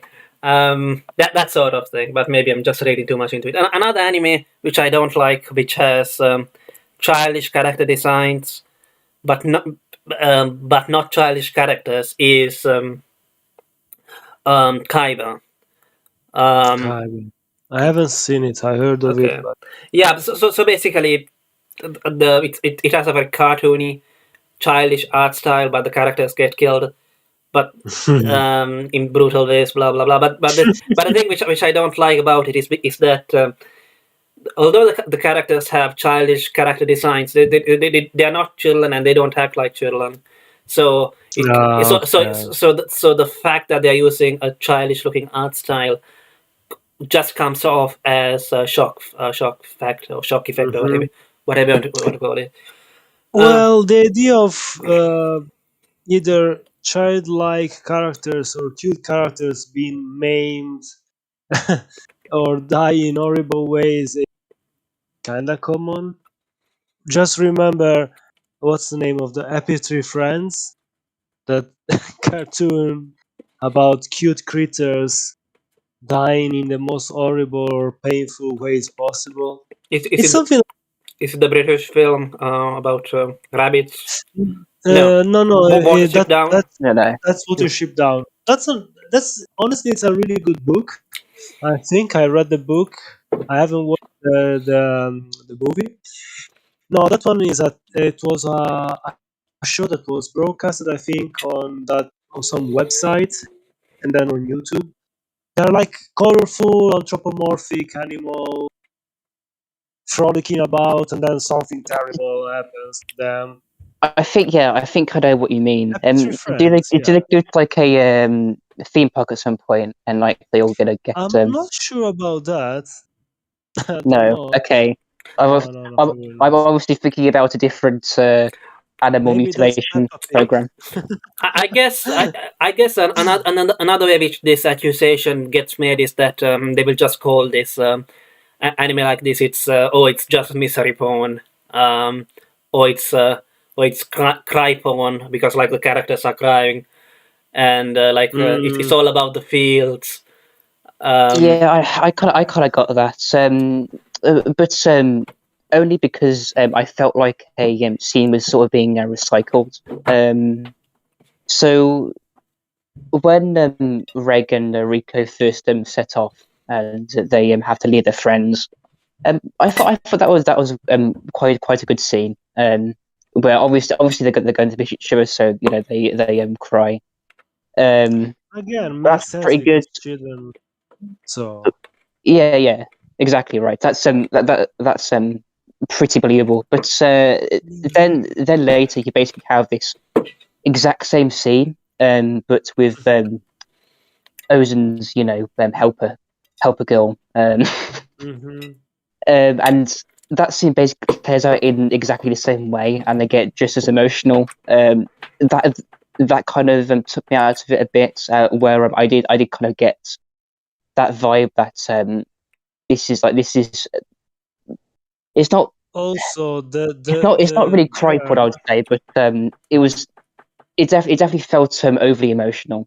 yeah, the girl is called Baruch, and Oh probably yeah. she's not a girl Yeah, because No? at one it's a boy. point Ozen says calls him a he. It's clearly implied that something messed up is going on between Ozen and this child. She's clearly projecting. No, she's Oh god. clearly projecting something, or trying to. Maybe she lost a daughter, or Yeah. Oh, I see. something like I that, and see. she's trying to project whatever she lost, whoever she lost, I think onto this boy. I think Oh, I see. there are a few shorts, anime shorts that is to say I think around five, which are 5 minutes each, and one of them, which these shorts played before the third movie in Japanese theaters, and in one of these shorts they explain Barduk's or whatever Marduk's backstory, but unfortunately I didn't watch it. I only found out this morning. I'll That have to check it. That I was completely unaware of this. That's interesting. Oh, wait a second, but his backstory that is not in the manga? I don't know if it's in the manga or not. Maybe it was in the manga, but maybe it was before you started reading, because you started reading where the anime movie stopped, right? So I hate it if they explain his story outside the actual story, like his backstory. Okay. Well, there are some manga who usually at the end of the issue there is always maybe a couple of extra pages where they explain something else, and there is like a side short I mean, story where they but not a full backstory of a character, like yeah, equipment. just a so little bit like an yeah, aftertaste. yeah. I think basically these shorts were kind of a teaser before the actual movie was played in theaters. Speaking of repetitions, did you feel like what's her name Priska's story was just a repeat of Mitty's story? To a degree, yes. To a degree, I think it was on purpose. What do you mean? I felt like it was. I felt like it was different enough. Yeah, it was different enough, but there were common points that make sense because Mitty is connected to Nonachi, whereas Priska is connected to um, Budru. So I think they did it on purpose to show. Well, she's also Yeah, connected to the main character, the girl. yes, true. I mean, that's I how don't she know. gets her whistle. That's how she gets her whistle. Yeah, true. And that's why also he pushes her to be close to. Maybe it was his plan to a degree. The guy seems crazy enough. Bondrew seems crazy enough to try and do something Who this knows? to test her, to test both of them even. I mean, I got the impression that he needed to make Priska love him so that she would Hmm. take the curse, and he would get the Yes, blessing. yes, Exactly. exactly. That was his main plan. But this guy seems to be a guy who likes to Have too many go. plans. I mean, Yeah, but the implication was he play. genuinely loved them. I mean, that was the implication, was he genuinely loved them and they Yeah. genuinely loved him back, and that's why it worked. I mean, Yeah, because only seems like. Priska, I would say, right? Yeah. Mhm. Sorry. No, He's every loving her. well, it's implied that every single child is basically Priska or whatever. I mean, he's done it like a million times, and Inachi's That's helped why he has him. the cartridges. Yeah, that's all. Every single cartridge is basically one of her. One of his adopted child. Yeah, that he is loved and that they love him back enough to like sacrifice their soul or whatever. But that also explains why Nanachi is fed up with him and with his soothing words. Because she Yeah, understood it's pretty much always. Maybe for her it was a bit different. That's why she lived longer. So there was a little bit of real attachment towards I think Priska. there was actually something real with the Nanachi and Yeah. nothing, not with Priska, because they do that flashback where it shows Priska is like a retarded child or something, and he's like, Yeah. "I love her anyways," and then like she just ended up getting better, I guess. Mm-hmm. But I mean, by the way, do they explain why she becomes retarded at first? And She I think just it's because of. Sorry, go first. no, I just thought she was just always like that. She was just a defective, Yeah, person. sort of like that. She was Or birthed she might have that tried to go back up through the and to she another got damaged. level, and Yeah. she fucked up. Yeah, maybe that happened. yeah, it wasn't clear because he said that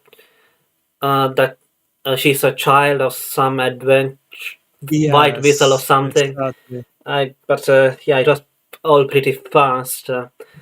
In a sense, she's sort of a lost child of the abyss, and maybe that's why he got attached to her to a higher degree than children that he just took from I mean, that's the the thing. I don't even think outside it was to a world. higher degree. I think it was just the same as every other child Hmm. that he's manipulated and turned into a cartridge. I think it's the But same. I think I he's think fucked he up.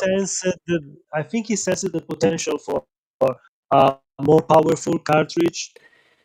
So that's why he What tried to was connect special? What was special them. about her was that all of his like guards and stewards like wanted to throw her away like every other like piece of garbage, and he's like, no, no, no, I love her too, and she still Mhm. was useful as a cartridge, so he wasn't wrong. I guess.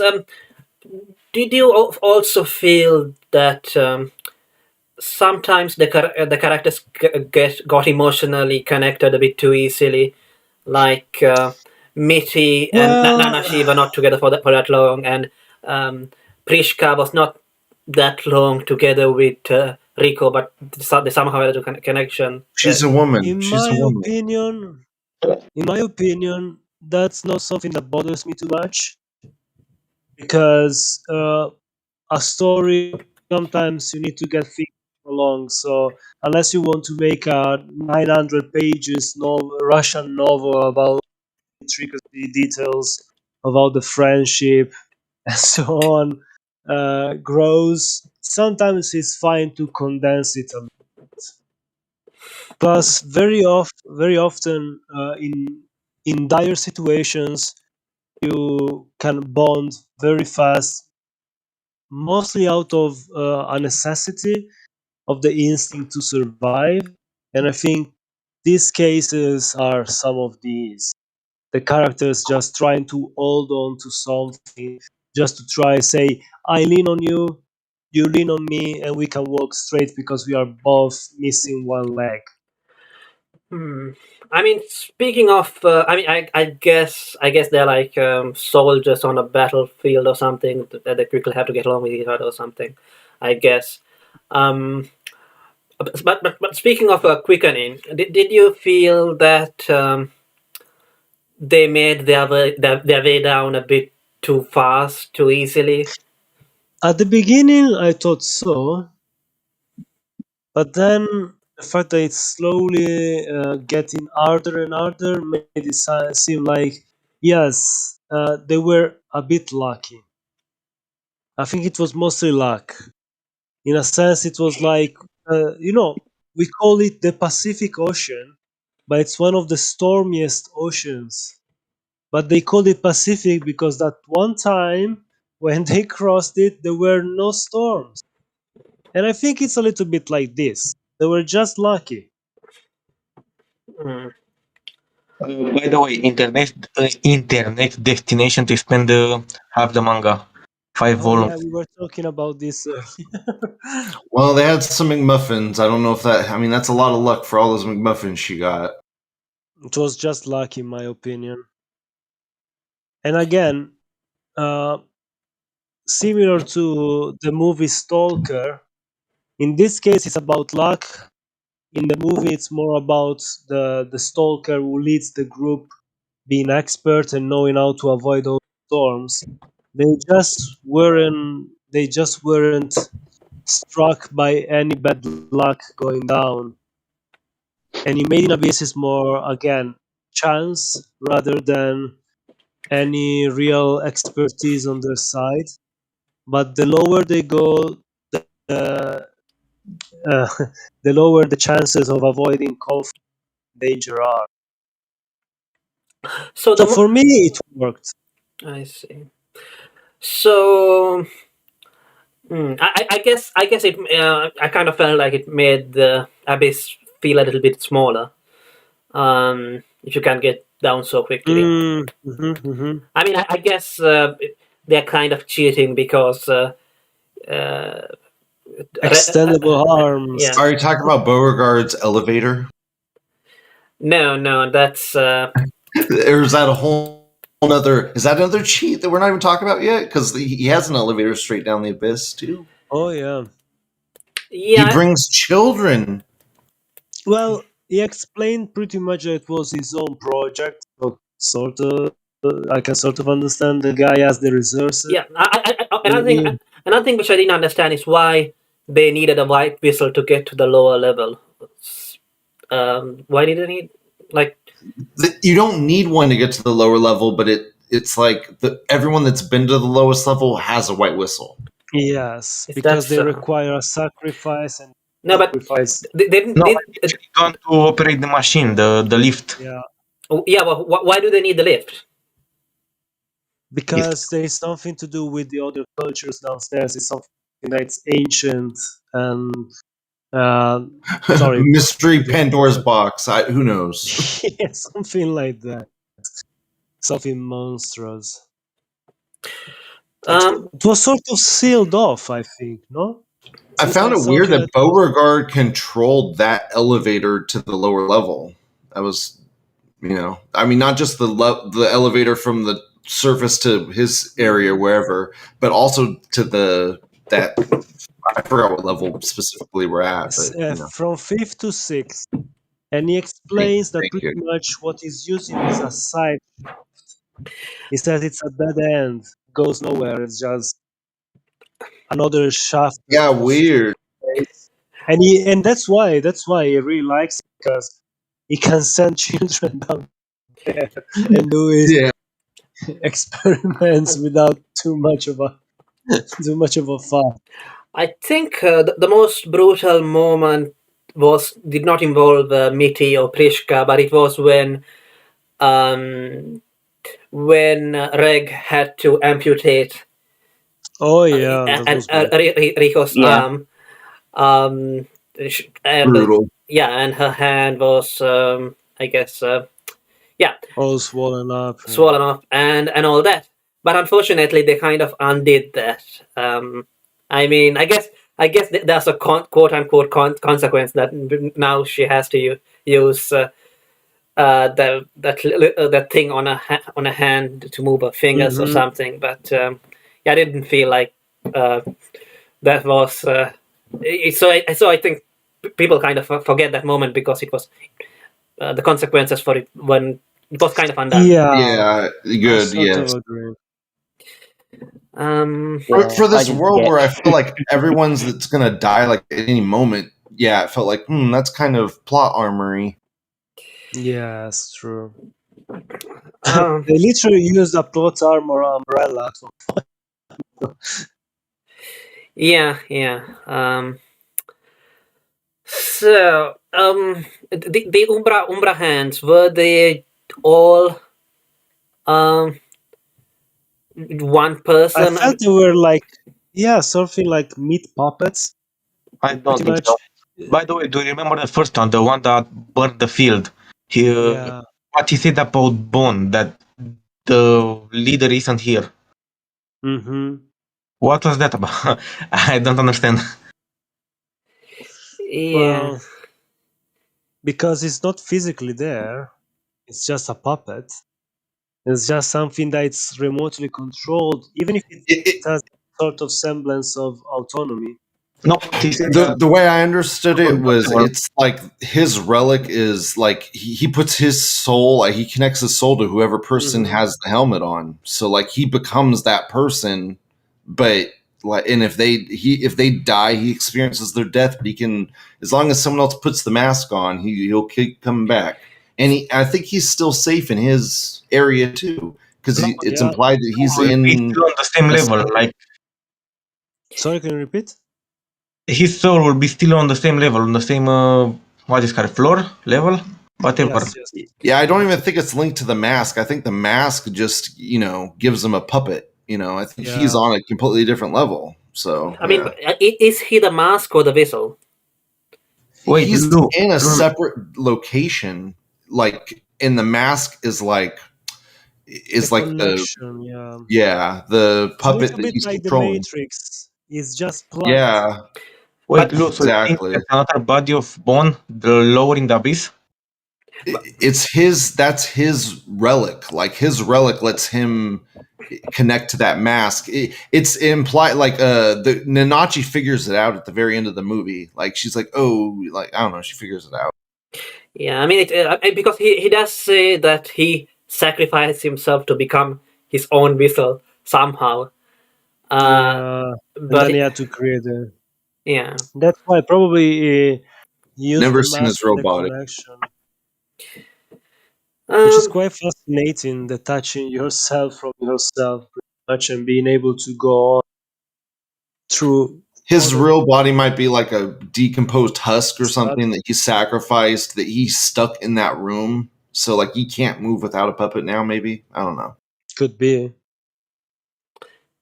But in a sense, he can keep going no matter what. So he just needs to get his mask onto someone else's head. You just get the sense that for a relic, you have to sacrifice a lot, and every person that has a white whistle has a relic. Like the mother had the box, the girl, the mother's friend had the armor. The girl, Yeah, Oxen, frozen. Ozen. There. did the levels come to you, come off to you as sort of gamey, like, oh, it's like Sword Art Online or something? No. Guy, no, I see. I It like. reminded me, maybe it's because I'm Italian, so I always have Dante's Inferno as a parallel. I think it's like different layers of this damnation slash blessing of the abyss. Good take. Yeah, I see. Because I was thinking more of like And I think, how in some RPGs, like when you go to a different mhm, level, like it's a sure. different Yeah, but environment. but we need to look at this. RPGs came centuries, millennia after these kind of ideas were already in place. Even in Buddhism and Shintoism, they've got level of pain, in their own version of hell. In many religions or speculative concept, there is this idea of something going lower and lower and being at the same time a whole and different layers of this existence or something past human existence. So no, it didn't feel gamey. It felt like again a manifestation of something supernatural into the natural, which I find interesting. Um, what about outside the abyss? Which I don't know. Yeah, I mean, when I first heard of it, I thought like, cool. It's a pretty blunt name for it, isn't it? Abyss. Um, but I guess what about the world and the setting outside the abyss? I think it would be a mistake to try to expand it, in my opinion. Yeah, it's better to keep it focused on at best at the city of Ort and maybe some of the things going on, but without being too much into the details. Because again, the focal point of the story is the abyss and what goes on and what comes out of it. Even the title itself, Made in Abyss, refers to the idea of something that it's tied directly to this place. And again, this entity, this whatever it's tied to the abyss, of course, has to do with Rico, since she was literally made in the abyss. She was conceived, she she was gave birth to, she died, and she was brought back to life in the abyss. Yep. So So the I guess focal point is the abyss. right. Um, hmm, what about? I guess upping. How do you say? Not the scales, but I guess the stakes. The stakes, yeah. Like, would it be an improvement if, like earlier I mentioned that rumor which I heard about, that maybe there's going to be like a world reset thing, a civilization reset thing. Um, would it be better if if the stakes became higher that way, or is it better if we keep the stakes as they are? So basically, um, the worst thing which can happen is not the destruction of the world or anything, but it's uh, some kids getting tortured. Depends. Could be interesting. For example, it's God, I wilder. kind of hate that trope. I kind of hate that trope. But go For me, ahead. it depends how it's used. For example, let's say they get to the bottom of the abyss and the reset button of the abyss is triggered somehow, and they need to sort of cope with the idea that everything on the surface is being devastated. That could be quite interesting. If it's but again, it's a tool. It could be used in a very good way. It could be squandered. It could be the the things that destroys the story. They can use the tool and shoot themselves in the foot. Yeah, I think they died together with a civilization outside. Otherwise, there'll be people from 500,000 years ago in the abyss, right? That's also, yeah. Would be interesting to see how they handle it. It could be done very good. Could be done in a way that elicits not emotion but disappointment, and then they could go spectacularly wrong, a la The Last Jedi, which is the most memorable of the new trilogy because it was so bad. I think. No. Yeah, I don't think Yeah, it's don't going to be mind that me. bad. Yes, I agree. It's very difficult to Uh, pull another Last Jedi, but you never yeah, know. yeah. I guess. What I hope that though is that that there isn't a moving of the goalpost. And when they eventually get to the bottom of the abyss, that should be the end of the story. Um, for example, I feel like Berserk went on for too long, and they try to keep on changing, like what the point of the story was, and like I think it's good that Snob is basically right when he said that it's good that it didn't get an ending, because if it did get an ending, people would not like it for it. Whereas now, because it is a little bit like Half-Life and Phantom of Half-Life 3 or Half-Life 2 episode 3 in the future. No matter what, it's gonna probably be disappointing. Mm. Yeah, which is why Snob has a thing against mystery boxes in the first place, like in any situation. For But me, It's so rare that they work out. It's just so rare that exactly, the that's the mystery thing. box works out. It's the same thing as nitroglycerin. You need to be very careful. A few people knew how to handle it.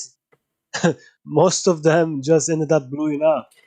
It's the same thing with mystery boxes.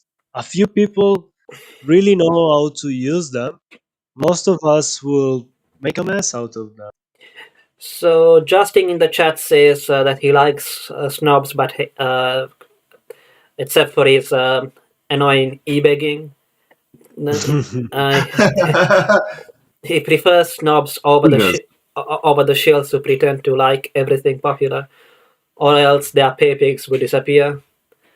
Well, it's not wrong. So I mean, yeah. So As long as you're not a contrarian just for the sake of saying, "Oh, many people like this," then I dislike yeah, but just because. I guess you could say that there is the slight possibility that maybe they do actually enjoy the things which they say that they enjoy. I don't know, even if it looks No, like they don't have a exactly. That's taste. Yeah. true. Well, Uh, the thing is, another problem with many reviewers, in my opinion, I'm not a reviewer, so I cannot say, is very often they watch something and they immediately talk about it, and very few are smart enough to get a deep understanding. I think, for example, Argent is one of the few that is very fair in his analysis because he can see the pros and cons of most of the media he consumes immediately. Very often, and I know I'm guilty of this, I start something, I really like it, and I forget about it. And then if people tell me, what do you think about this? What do you think about that? I'm like, oh, I liked it, it was good. And then maybe I watch it back and I'm like, what the hell was I thinking? This thing is dreadful. It's bland. It's raw. It's missing flavor. did you ever get the opposite feeling that on rewatch you thought, oh, this is actually good? Never happened. Well, Yeah. depends. Sometimes I'm positively surprised by some. For example, Made in Abyss. I watched it when it first came out, left me with a good impression. I rewatched it, and it was like, well, it's not as shocking as I remembered, but it's still good.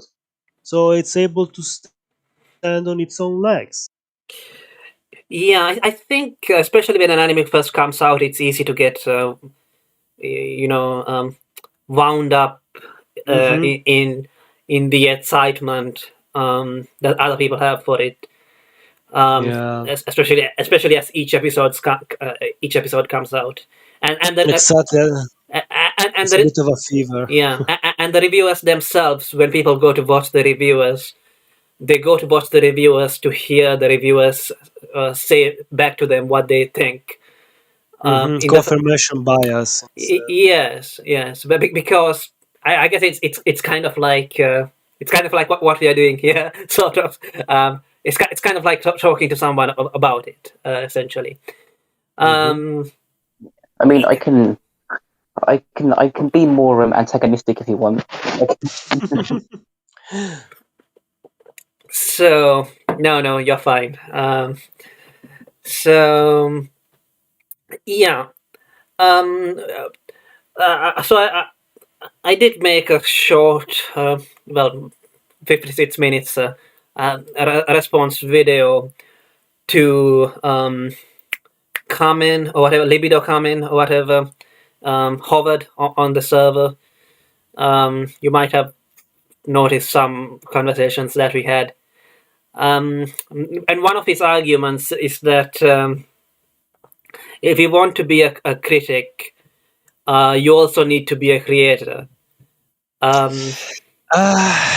This is an interesting debate. I think there is a kernel of truth in it. You need to at least know a little bit of the process to truly understand. But at the same time, I do believe being a critic, while being a bit easier than being a creator, is something that everyone can do. Because we all can understand certain basic things. Beauty is in the eye of the beholder. I don't believe it, but for sure we can all perceive beauty. I guess his Yeah. argument was something like that if you know what makes a good story, then why can't you make a good story? You should be able to make it. So that means that you don't really know what. Yes and no. Hmm. Yes and I no. think the way I think about it is I can tell if a pie has been baked correctly, right? By Hmm. tasting it.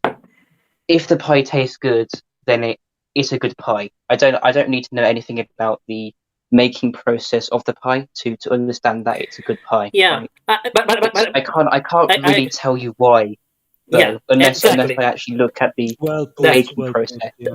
that's the thing. So what he said was that a lot of anime YouTubers, and maybe us included as well, like a lot of the time, all that they have to say is make it make it better. I don't like it. That sounds good. Uh, Well, to a degree, again, there is a point in there. It's easier to say this is bland, this is not good, this is not interesting, this is too it's overcomplicated. The author doesn't understand this. Creating it, oh, of course. As someone who likes to doodle in his free time and who studied for 1 year creative writing, I can tell you how much effort and how much talent and passion goes into creating something. Even a short story, if you want to give it some meaning behind it, you need to think about it, think things through. But to judge, sometimes, like thought agents pointed out, um, well, a pie is a pie. If you say to me, "Oh, this is steak and ale pie," and the thing taste is dreadful and it's dry and somehow it's at the same time frozen inside, I would like this is terrible. And they cannot say, "Oh, then make it yourself." Well, I entrusted the chef to be able to do it, so I've got a right to say this tastes like barf. And it's the same thing with an anime, it's the same thing with a book. Of course, at the same time, you need to be ready to acknowledge if something done right. Let's say, I don't know, there are some movies that are the prequels and Star Wars prequel. I can see some good ideas in there, but they are stitched together in such a bad way that sours everything else. Or you yeah, can say Yeah. those are bad Apart from movies. episode 3. That was okay, but I an can okay feel Star your Wars anger. movie is not. yeah. So I guess it's kind of weird because I mean he's sort of I, Lord Vader. uh, Do it. do Where it. is Padme? In your anger, you killed her. What? That's impossible. No. But yeah, so sorry. Keep going, students. We interrupted you with the banter. Do it. No, that's fine. I mean, I I get. am pathetic. Hmm. That's the best line ever. Yeah, and then he makes some kind of autistic noise, right? Um, so yeah, I think yes. So basically, I also made the point, given that you mentioned this Western stuff, that So he's making the point when it comes to anime that you should take the side of the creators. But I don't feel like he would say the same thing about the Western stuff. Well, then that's a bias. That's a personal bias. You need to try to be unbiased as possible. Also realizing that you got biases. Yeah, but And again, I mean, also this isn't to say that you can't be good at watching anime, right? I mean, how many reviewers out there have gained a lot of their credit through just watching lots and lots of anime and gaining a wider perspective? I mean, Digibro, from like a couple of years ago, sort of gained this respect because infamously he watched like 1,000 anime shows, right? And so he could sort of leverage this sort of perspective he gained. Basically, Libido Kamen was making a response to Digibro, saying that Digibro can't Digibro's light novel is trash, his art is trash, he can't draw. So how can he say that the artwork in an anime is bad or good? This doesn't mean but this doesn't mean he can't watch a good anime and say it's good, exactly. or watch a bad show and say it's bad.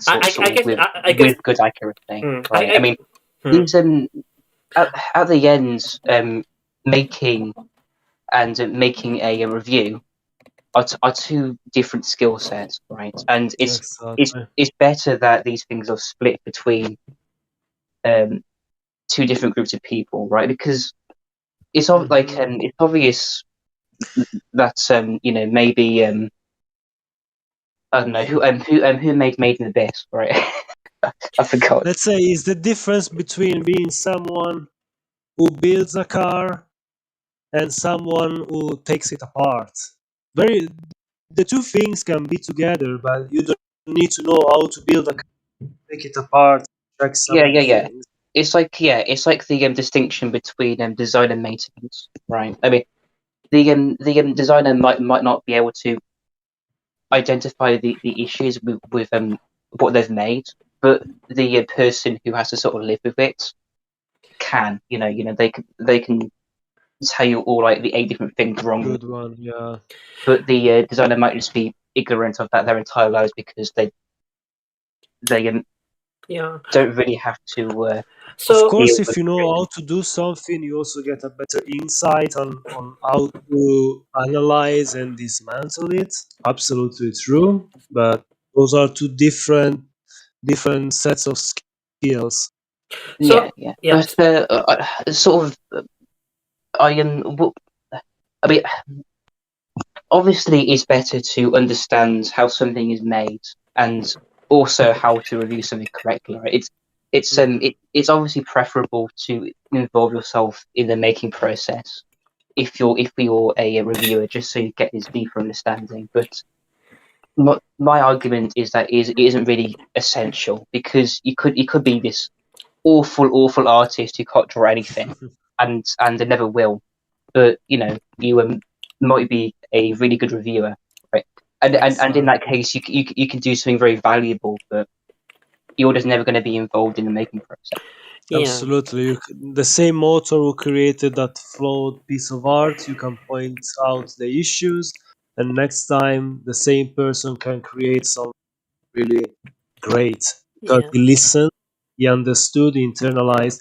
Of course, if there are good criticism, because there are a lot of people who just like to, this is not good, and they don't go any further than this is bad. But why? What is the thing that triggers that kind of reaction? Why do you think it's bad, etc.? And that's a skill in itself, being able to say this has to be redone, this has potential, but here and there you need to improve this. I think the biggest problem with making anime reviews is that there's not really going to be any communication between those making it and those are reviewing it, right? Yeah, It's not as if Sadly, this person is going to listen to this video, right? And oh man, it's what Ross is saying is really useful, right? I mean, it is what you've been saying has been good, right? But it's unfortunately it's unlikely there's going to be any communication, which really something that should it's be a bit happening. of a shame. That's like half the point of why you make reviews, of why it's just sort of entertainment or just something to do. So basically, Libido Kamen is saying that when it comes to anime reviews, the reviews are done for the sake of the audience, not the creators. So they're pandering to the audience. But to that, I would add that when it comes to Western stuff, there is a connection between the critics and the creators, but it's not necessarily a good one, because it's also different. Yes, indeed. because in the Western world, God. No, just saying, in the Western world, many creators nowadays are like, I hate you because you like what I create. Compared to Japan or other places where at least they got an interest in being liked. Right now, the West is all about subverting expectation, no? It's all about, it's a meta-narrative of much this and that, and how much we are deconstructing this that was previously told in this series, like what happened with the last Matrix. From what I understood, everyone I talked to, they said to me, it's a kick in the balls for anyone who liked the previous movie. In Japan, I don't think there is something like this outside of a few examples. I think Evangelion to a degree, from what I heard. Yes. And Metal Gear Solid. Yes. And I think that's it. Yeah, I think the creator of Metal Gear Solid claimed that it was something to do. Kojima said that it had something to do about Trump. It had something to do with Trump or something. Apparently, his sequel. From what I understood, it was like everyone after Metal Gear Solid 3 were like, yeah, this is very interesting, blah blah blah. But we want a proper sequel to Metal Gear Solid 2. Come on, give us what we want. And it was like, oh, you want to see how the story goes on? I'll give you the most dreadful rendition of what can happen. Your hero is aging super fast. Bless you, Kojima. Yeah. The only good thing is, sorry, no. I like Kojima. So Kojima is very. I think he's a fucking genius. I'll tell you this: he has a very brilliant mind, but he's a terrible director. I'll be honest. I think he's a good director, dude. I think he's okay. Good. He's okay, but sometimes he goes too overboard. He's artsy. He has an amazing sense of humor as well. He definitely has hubris. Which is no humor. It's a double-edged sword, because for sure there is not going to be anyone like him. Dude, no one great was an eccentric. Okay, so he's a little eccentric, sure, but he's that's greatness. True, but that's why I'm saying it's a double-edged sword. It's both your gift and your curse. So yeah. I will say, in the case of Thrice Upon a Time, the newest Evangelion film, abortion. It didn't really feel like they were making it bad, sort of out of spite in sort of a negative way. I mean, it was a disaster, but it wasn't like I didn't really feel like I was being attacked. Right? Maybe it was more of a what if gone wrong, rather than you get what you get, and then slurs after that last one. Well, let's go. So yeah, I can understand why some people may have negative views of this anime of Made in Abyss, and they call him this and that. Absolutely fine. I just think if this guy just hated it because on the basis of the author in the past created these other works and therefore it's bad because it's all a bait. I'm not saying there is not something true in there, and that there can be some valid criticism. I think in a few spots it shined through this issue, but in general, I think it was handled pretty well. Yeah, I think Yeah. it's too early to say whether it's going to be good or bad. I would give it Also, that yes. It the anime in particular, the TV series in particular, felt very much like a prelude. Um, of like the first arc, sort of. I mean, it was well, they didn't end it in a bad place, I would say, but exactly, yeah. That was it was a satisfying ending with them departing and being ready for the real journey. yes. That is the calm before the storm, and already the calm part was quite rough. So the worst is yet to come, I would or give the best. yeah. I would give this 7.5, and Exactly, same, yeah. same. Um, Yeah. Shows potential. There are a good deal of interesting points, interesting concepts. The characters are flawed, but not to a point where I felt their flaws were overwhelming. And the art style, lovely backgrounds, functional animations, yeah, I did see some and CGI, by the way. I did see some CGI yeah, with the it rabbit was, things. It didn't but look it good. was used. No. I think it was used in the right places at the right time, so it wasn't too bad. Yeah, I only noticed it once, so it wasn't too bad. Yeah. hmm I really liked some of the stylistic choices. For example, with the monsters, with this idea of them being something like shimmering, always fading away because your mind can't truly bear them. So yeah, and the abyss itself is a character, and it's probably one of the most interesting characters in the story. So the world building is solid, which is something I always appreciate. 7.5, almost 8. What keeps it from being 8 is the obvious fetishes of the author popping, rearing their heads here and there. And I agree with Todd Agent. Sometimes the background's very detailed. The characters are a little bit simplified for. Um, of course, must have been a budgetary issue. I think there were some issues with producing the first season. So yeah, 7.5. Mm. Like, good Oh, Yeah. starting point. what about you, Lou? What would you give it? 9 out of 10. Oh my.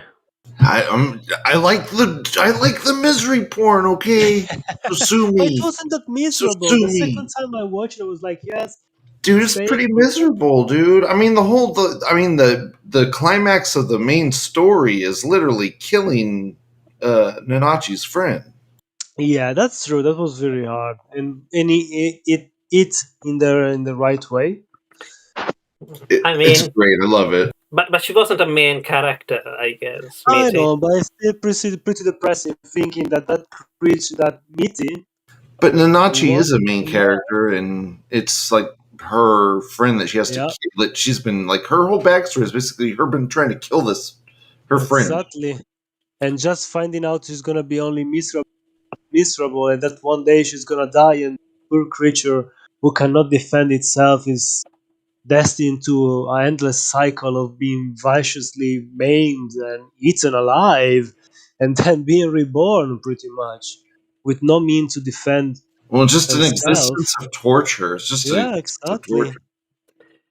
Hmm. The, So Yeah. the message is not something I agree with because it's pretty much pro euthanasia, but it was handled well. I I mean, don't pro euthanasia. I Let's don't be know about. honest. I don't know, dude. It's kind of like my best friend that can't die because of a mystical magic. Case. I'm not saying it's something that would happen to one of us. One day we'll all be dead. So no matter how bad things get, we're gonna die. If there was a crazy existence where I was like a mutilated corpse that couldn't perish, okay, maybe I would want euthanasia in that universe. Yeah, no, of course. It's like the ending of I have no mouth and I must scream. It's something that's so terrifying because it has no end. That's the thing it's that pretty bad. It's pretty bad existence. Let's be honest, no matter the pain, the idea that one day we'll be dead is sort of a relief. The terrifying part about Mitty's existence is the fact that her existence cannot be stopped. She cannot cease to be. And it was really interesting that Beauregard had the light for Mitty's thing going, and he noticed when it went out. Like he kept an eye on it, and then when it went out, he's like, "Oh, you finally figured it out, didn't you?" Yep, it was very interesting. So good, loved that. Well, is a scientific mind brought to its extremes. The thing is, I think Beauregard really did admire Mitty, or not Mitty, but Nanachi more than anybody else, because I think you can feel it. You can feel it. It was like proud for real. There was no deception there. Yeah, definitely. Yeah, I would say that it's not just a scientific mind, because like the experimental lab is like literally like an ancient ritual site or something, ancient probably human sacrifice. Yes, probably yes. And Mayan. I say it was because it's very clear that you need a sacrifice to proceed. So of course there was something.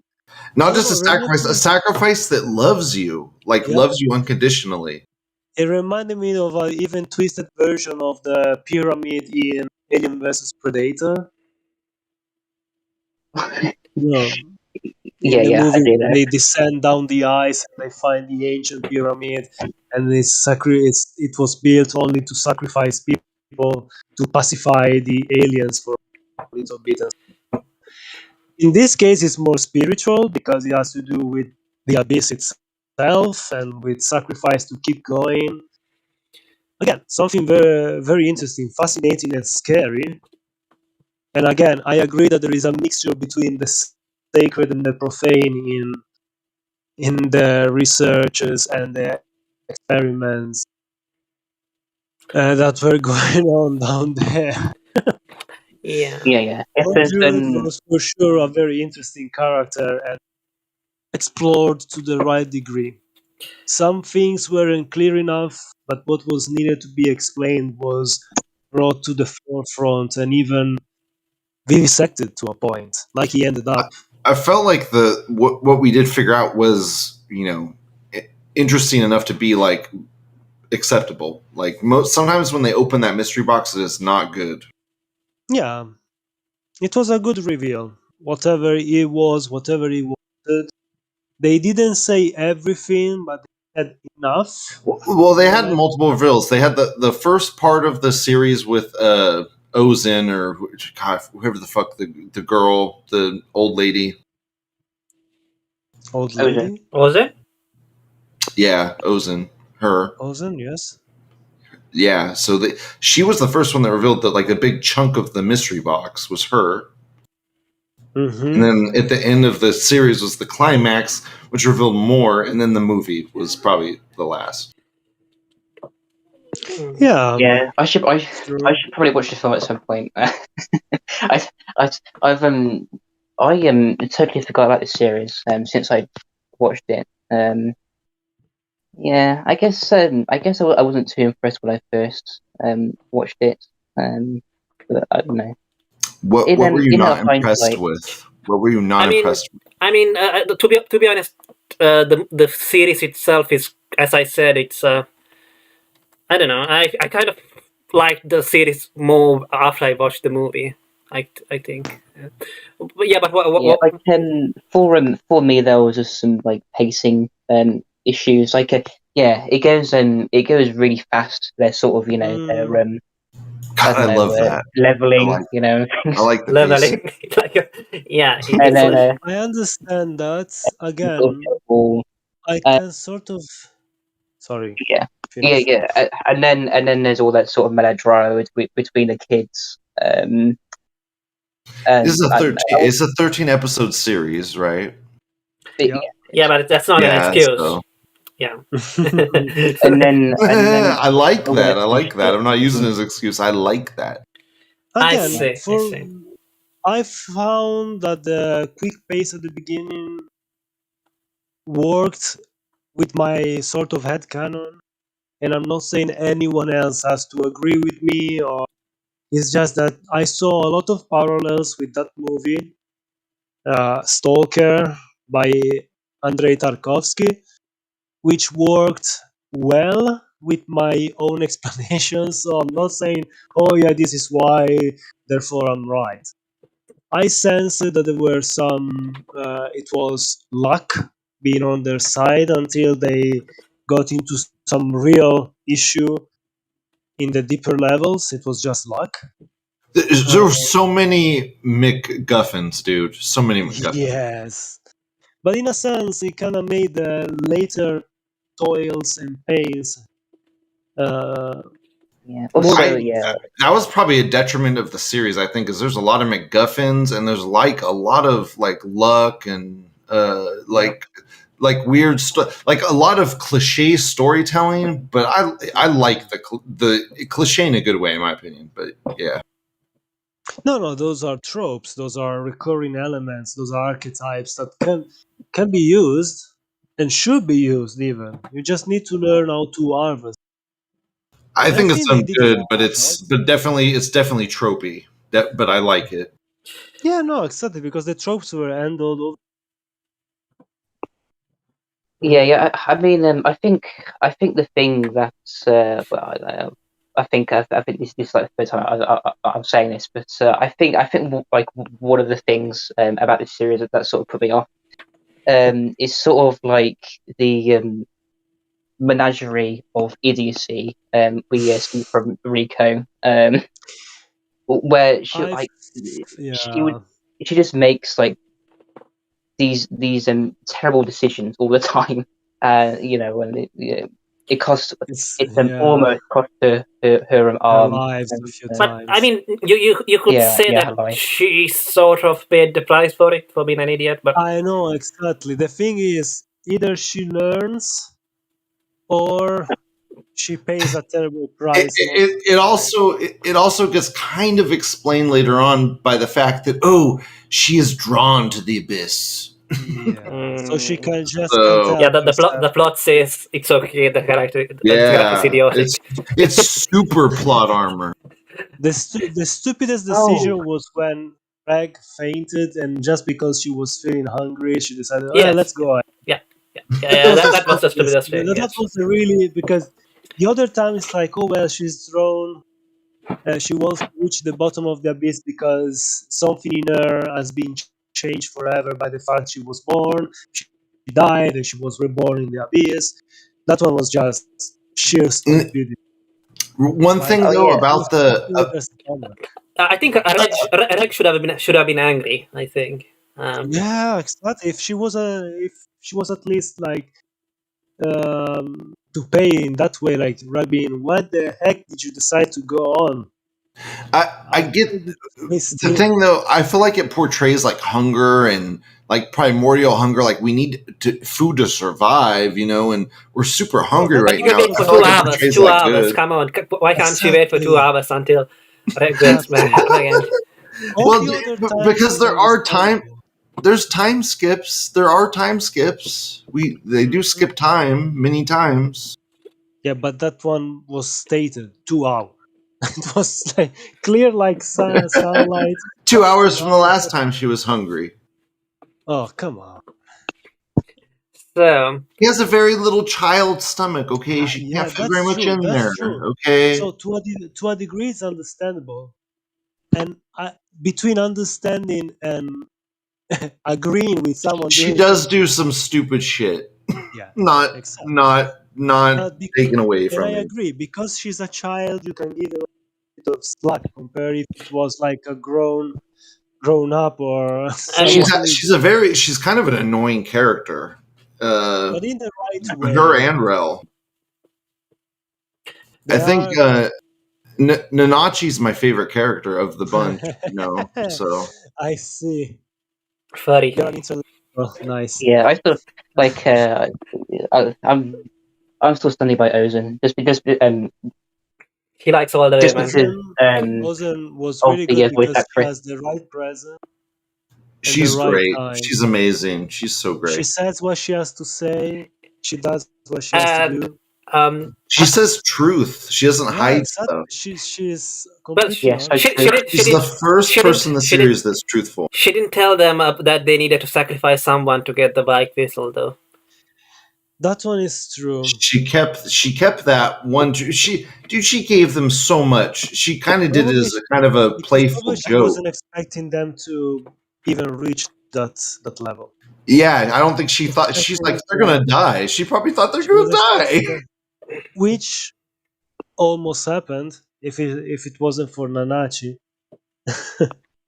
Yeah, I mean, she probably thought Nanachi Beauregard did would help kill him them. if I don't know. I mean, Yeah. do we know that she thought that they were going to die? Do we really know that? It Let- was sort of implied she had no hope. She was like, nah, Yeah, she didn't believe in them at all. you At passed all. the But test, but I why did still she help them if she didn't believe in them? She didn't. Because She barely helped them. She like basically taunted them, like, "Oh, you want to know about it? Okay, here you go. Blah blah blah blah blah blah blah. Enjoy this for horrific me, story." she wanted them to give up. The truth Like was that's she why was she confused did it. herself about the main character's being, like the fact that she had been brought back to life, like the fact that I Exactly. control this artifact. I'm the one that literally pulled you out of the abyss into the real Yeah. life. I don't think Yeah. I don't think that she believed that she would be able to dissuade them from going because she knew that Rico was attracted to I the don't think she was abbot. even trying to dissuade them. I don't think she was Yeah, trying yeah, to. of course. I just think she was. That's what Chiasmo said. Yeah, Mhm. Yeah. yeah. It was pretty much like, I'll be honest with you about everything you're going to experience. I don't think you'll even get close to the fifth layer Yeah, at that's the what. end. I don't know. Unless we are overthinking a plot hole. I don't know. I don't think so, because she seems like a well-written character, and like someone I who was. I feel like She's she's not the kind of person that might show up like at the very end of the story when they're at the last bottom level. She might be like, "Oh, here I am," like I It figured would maybe I'll make follow sense. you. Yes, Maybe I would have followed you. a change of heart from her would kind of be Maybe it's not a change of appreciated. heart. Maybe it's just like maybe she feels indebted to her mother. I don't Yeah. know. Something. No, exactly. That's the only thing, that because she feels a connection, not to Rico or Quest. Yeah, not to Rico, but to the mom, because she literally brought the child to the surface for the mother. I don't know.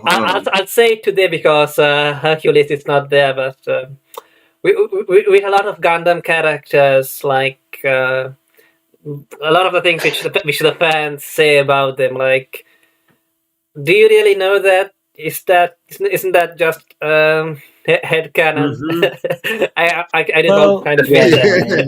Yeah, it was Sartre who spoke of the death of the author, no? I think it was Sartre who said that very often you write something and it takes a life of its own, and people. Yeah, but Why I we're not talking disagree? about the art. We are talking about it's there in the work of art itself, in the artwork I itself. know exactly. I'm saying maybe we are doing this without even realizing it. Even if I don't agree with the idea of the author, could be that we are doing a little bit this right now How? without even realizing it. Well, because we are trying to see connections that maybe are never been there. We are trying to see meaning where there is actual meaning. It was just something that the author wrote and then forgot about. Yeah, I would agree. I don't know. I mean, Yeah, I've been. Sorry. no, go on. I've figured out why I wrote Yoshitoshi Abe all those years ago, and and it's because I was obviously this it wouldn't really work because Amazing Abyss, those in particular character designs are sort of taken from the manga, right? So you can't really mess with the character designs too much. But I was thinking that if I were to redesign these characters, I would get like Yoshitoshi Abe to like design the characters because I think that would be like I just think that would work really well. What did he design? What did he design? Yoshitoshi, whatever. Yoshitoshi Abe. Yeah. He's sort of famous for the character design in Serial Experiments Lane. Okay. Why though? Because it's sort of cute. Just keep it how it is. Just keep it how it is. It's like, well, yeah. But this is my wild thought, right? Where get the Serial Experiments Lane guy. But they're sort of more realistic at the same time. I guess. I mean, you wouldn't have those cute moments, kind of things. But I guess that's what you want. You want the story without the moe, I guess. I would have liked a lot. I would have liked more of those creepy moments, in Serial Experiments Lane, where they do the phone lines and they do the creepy sound, for just like random nothing for moments. To do more of that. Yeah, since it's the abyss and this weird place. Yeah, show us the abyss. Show us. Yeah. Show us. Don't tell us. But maybe that's part of the reason. Again, like we were talking before, it has something of the divine. So that's why it's hiding itself at the same time. Maybe. Yeah, but I just felt like the abyss was like a really cool background, and then we see the characters in part of that background, like he was saying earlier. It's like I don't know, the abyss. We don't really get the abyss. Yeah, I mean, sort of thinking about it, I would say the sound design was lacking. Well, like you could really make probably the weakest part for sure. Probably the weakest part. With like the wind whooshing, over this sort of void, and maybe adding some strange effects or just yeah. You could construct this very sort of oppressive atmosphere, very easily. But weren't they going for kind of like a Zelda beautiful fantasy setting, but actually there's evil things in there unexpectedly? Yes, that could be the only counterpoint, that it's very serene, but that's why when the creatures manifest themselves, they are so weird, they are so scary, they are so dangerous. But I can also see why, as another option, it could have been this beautiful nature and then already something in its environment being off key. Well, dude, I think they take that whole principle where they have that beautiful field of flowers and they're literally torching it with flamethrowers. Like that's what you're explaining right now. That was no, exactly. That one worked, and so that's why I can see both sides. I'm saying both sides of the argument have some good points. The idea of everything is serene and beautiful, and all these insects are crawling into your mouth and laying larvae inside of you that are gonna eat you alive for the rest of your life. And these same insects, every once in a while, one of them feeds into your stomach just to keep you alive a bit longer. That's the kind of horrible stuff that makes sense in a place like that.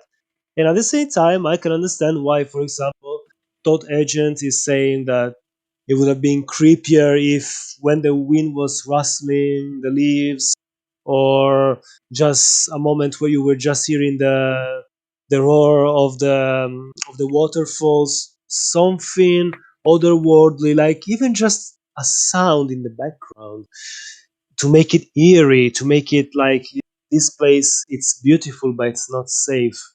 Both of them are options. I think they went for the more all looks calm on the surface, but the wolf pack lurks at the bottom.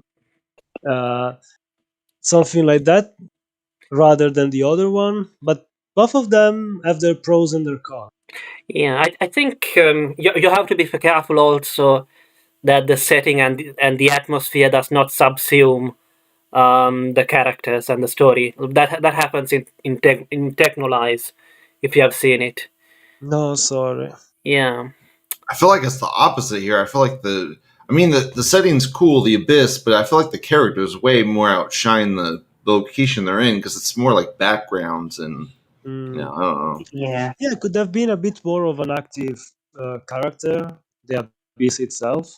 Yeah, I don't know. Like Nanachi explains it a little bit, and I mean you get it. Like the thing is, the story's so good, but I just feel like it's not really portrayed in the animation. Yeah, but or the Maybe story. because I don't know. they went more for a dramatic take on the events. Like I'm thinking, I want more like Samurai Jack type shot. Mm-hmm. Where it's like long, like give me the where we're at and what's going on and the stuff around us. I think it's going for like a shonen kind of thing where like the Yeah. white whistles are Strangely, yes. Strangely, yeah. yes. Yeah, exactly. It was a bit strange for the first time I watched it. Was same strange sensation. And it's like they try to put Yeah, that the boy is the shonen character with the big laser beam cannon. It's basically Astro Boy, but he can't fly. Astro Boy with a penis. That's an important detail. Yes, very prominently talked about in the Everyone, show. Yes. everyone always finds. Yeah. That was one of the weird things. God bless you, France. God bless you. Yeah. But by the way, why did you say that you thought that the death of the author is wrong? Why did you, Chiasmo? Why did you say that you don't? You believe that the death of the author is not accurate. That's Because it's too vague of a concept. Opinion. You already know what you want to tell. Everything is already implicit. You cannot detach completely from even your implicit thoughts. So the idea that the story somehow can be read, you can read anything in any key you want, but that key comes from you.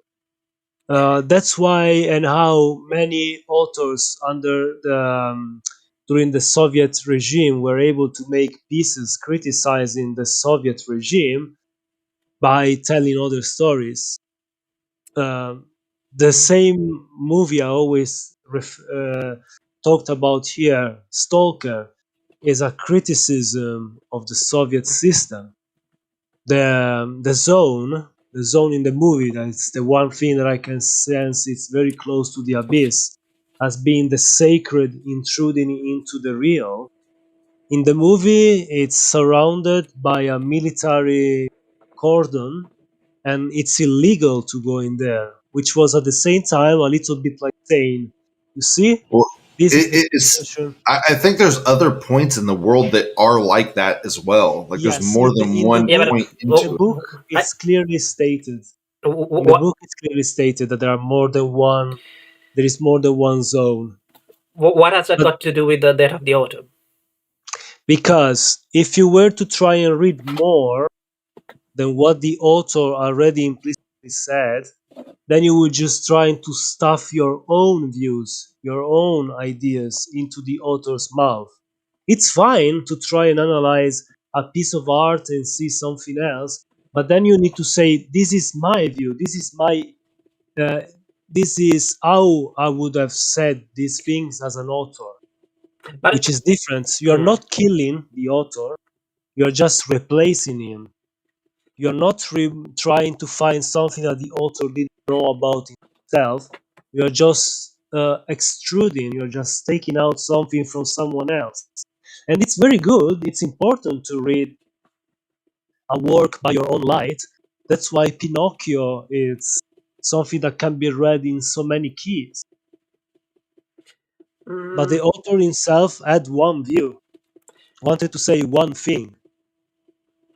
Yeah, and he wanted Pinocchio to be a robot idol singer in Japan. Without a penis. Yeah. Probably. We all know that Carlo Collodi Come to think of it, was this. Reg is sort of a Pinocchio character, I guess. Yeah, it's an archetype. Yeah, for sure. I'm not sure. Does Reg want to become a human? No. I mean, or did he- You get the whole penis scene is that. Exactly. The It's penis already- scene is Okay. that. Stop saying It's penis. already clear that he feels human enough to not wish to be any more human. Yeah, I mean, I thought Reg's whole thing was he just wanted to find out. Look, I'm Where not he saying came it's from, like how I'm not he- saying it's an exact copy. dude. Yeah, I'm just saying, it's yeah, you're right, Agent. It's not the same. He just wants to find out what he actually is.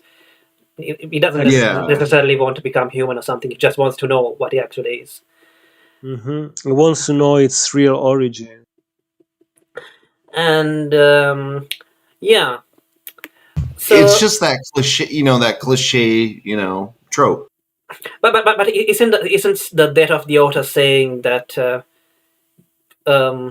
like your opinion, like that the opinion of the author is not any more valid than your own, because after he has finished writing the artwork stands by itself, and so you can just judge the artwork without knowing the artist's background or anything like that. I mean, you said you didn't find anything wrong with somebody finding. This weirdly goes back to the sort of engineer designer sort of dichotomy, right? Where Yeah.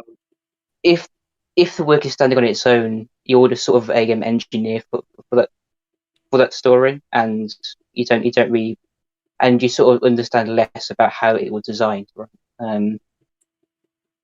But isn't that just basically a critic? Yeah. So, I don't know. I feel like Death of the Author, it does does exist, but it's obviously, if you want to get a full view of the nature of someone's work. Yeah, but I mean, but I mean, it's like when well. the writer of Harry Potter says that a character suddenly is gay. Like, No, that's just that's retroactively trying to say, no, you see, I was ahead of the time. I was very. That's a terrible retcon. I love how JK she likes gay people, just not transgenders. but why shouldn't you listen to the point? JK doesn't. What that was JK. I mean, Rowling. but if the view of the author is more important than your own, why don't you listen to the view of the author then? Okay, because sometimes it's difficult to extrapolate the view of the author, and this is the problem with terms and with messages. You can write the most straightforward, perfect, clearest message ever, and someone will misunderstand it. But doesn't mean that the misunderstanding is the same as your original message. I can read inside Roadside Picnic a lot of religious symbolism, but I know that the authors of the book that later became Stalker, which is sort of a sequel, intended it to be a message about people using tools in a wrong way, people not understanding the depth of what something is and use it in the wrong way. And towards the end, there is a little bit of theology, but it's just a little bit. Stalker took that last part and expanded it. Tarkovsky wanted to explore that part of the book, and he spoke with the authors, and together they wrote the movie. But the movie was more of Tarkovsky's analysis. So the original intention of the author is one thing, and what you extrapolate, what you build on top of it, which is good. It's important to have this kind of discussions. It's your own thing. You build on top of something else. It's a seed, and that seed bears some new fruit. Those fruits are going to scatter some more seeds, and so on and so forth. So, but there's no reason why then you can't just accept what you built and reject. Yes, but the problem is you cannot impose it. The problem with the death of the author is that you are trying to justify saying, "Oh yes, the author also meant that." Oh, you No, can't do that. You this, can't do that. No. no, exactly. This is the problem with the death of the author. You're trying to intrude into someone else's view, take, or analysis as much as it can be flawed or easy to misunderstand, and trying to give them a meaning that it's your own. So it's not And really. that's the problem. Yeah, I mean, so it's not really subjective, like saying, "This is my view, that is his view." Everybody has their view. It's not like that. It's more like This is actually a very complicated subject because it's like, Yeah, what did the exactly. author mean? What, and then it's like everyone that looks at the art has their own interpretation of said Exactly, art. also that. Like the author might have meant one thing, but it might mean something to the person that's watching it. It's just so Exactly. complicated. but I guess Exactly. That's why it's not something that I can say, I- yeah, oh, I mean, this and that, and that's it. I mean, It's something that we should talk for I guess hours. I mean when you're judging the quality of something, though, Mhm. Snob has a tendency of saying that if you start talking about the author or even the production or sometimes even the history or even even so earlier you were talking about the Shintoist aspects of made in abyss or something. If you talk about those things which are not really explicit in the text, that's just head canon, which are used A little bit, yes, yeah, it's true. which are using to justify giving it a higher score than it deserves because he wants to give a lower score to everything. I don't know. I think again, it's sort of a deeper understanding thing. Like you might want to research. If you're looking into 90s anime, it might be a good idea to research into the Japanese economy Mhm. during that period, for example. So yeah, like obviously sometimes that's used as a slide trick, Like which can, I don't know, justify the higher scores, or I think more importantly, to justify and what I see more often is this sort of additional context is used to justify a work if that work happens to have the same views as you, right? Well, Uh, yeah, true. But let's say certain soils with a certain humus will bear certain fruits that in other places are gonna grow in a different way. yeah, So that's why but I think guess there is I guess what he's saying is that it's the fruit that you are judging, not the soil. no, exactly. But that's the reason. That's why I want to understand a little the soil to understand the fruit, and then I don't want to give the fruit something from my own soil But because I guess it's difficult to explain. But yeah. that's why I don't trust the idea of the death of. I don't think I think he's just trying to say that everything's built upon everything else, which is basically human I agree. existence. Yes. Yeah. No. Exactly. It's through iterations, reiteration upon reiteration. Yeah, So I guess what he's saying is that you shouldn't talk about the other reiterations, except if you are comparing them. I guess. I don't know. could be. Could be. I mean, there's Sorry, nothing original anymore, Yeah, there's not been anything original since Cave there is Painting. nothing new under the sun. Yeah, I got. Everything has been codified by the Greeks already. Yeah. Speaking of The Greeks. Romans, Yeah. Speaking of the Greeks. Romans were writing fanfics already. Yeah. Yeah. Snob, of course, is a Greek. Of course. So Sorry, just back to the whole historical context discussion. I mean, it can even make for sort of a entertaining review. right? It can be something you can add to the conversation, sort of, it's all about achieving this sort of deeper understanding, which I think if you're serious about reviewing things, then you should obviously aim towards this sort of state of true knowing, right? Where you want to sort of assess everything rather than just what's in front of you. Yeah, but I guess Snob's problem with this is that he thinks that you're just pointing out trivia about the film or whatever. Why does it matter about like? No, yeah. If a pie is good or not is different from how the pie was made again, right? Yeah. But being a reviewer is, I think it's more about saying if something was good or bad or not, right?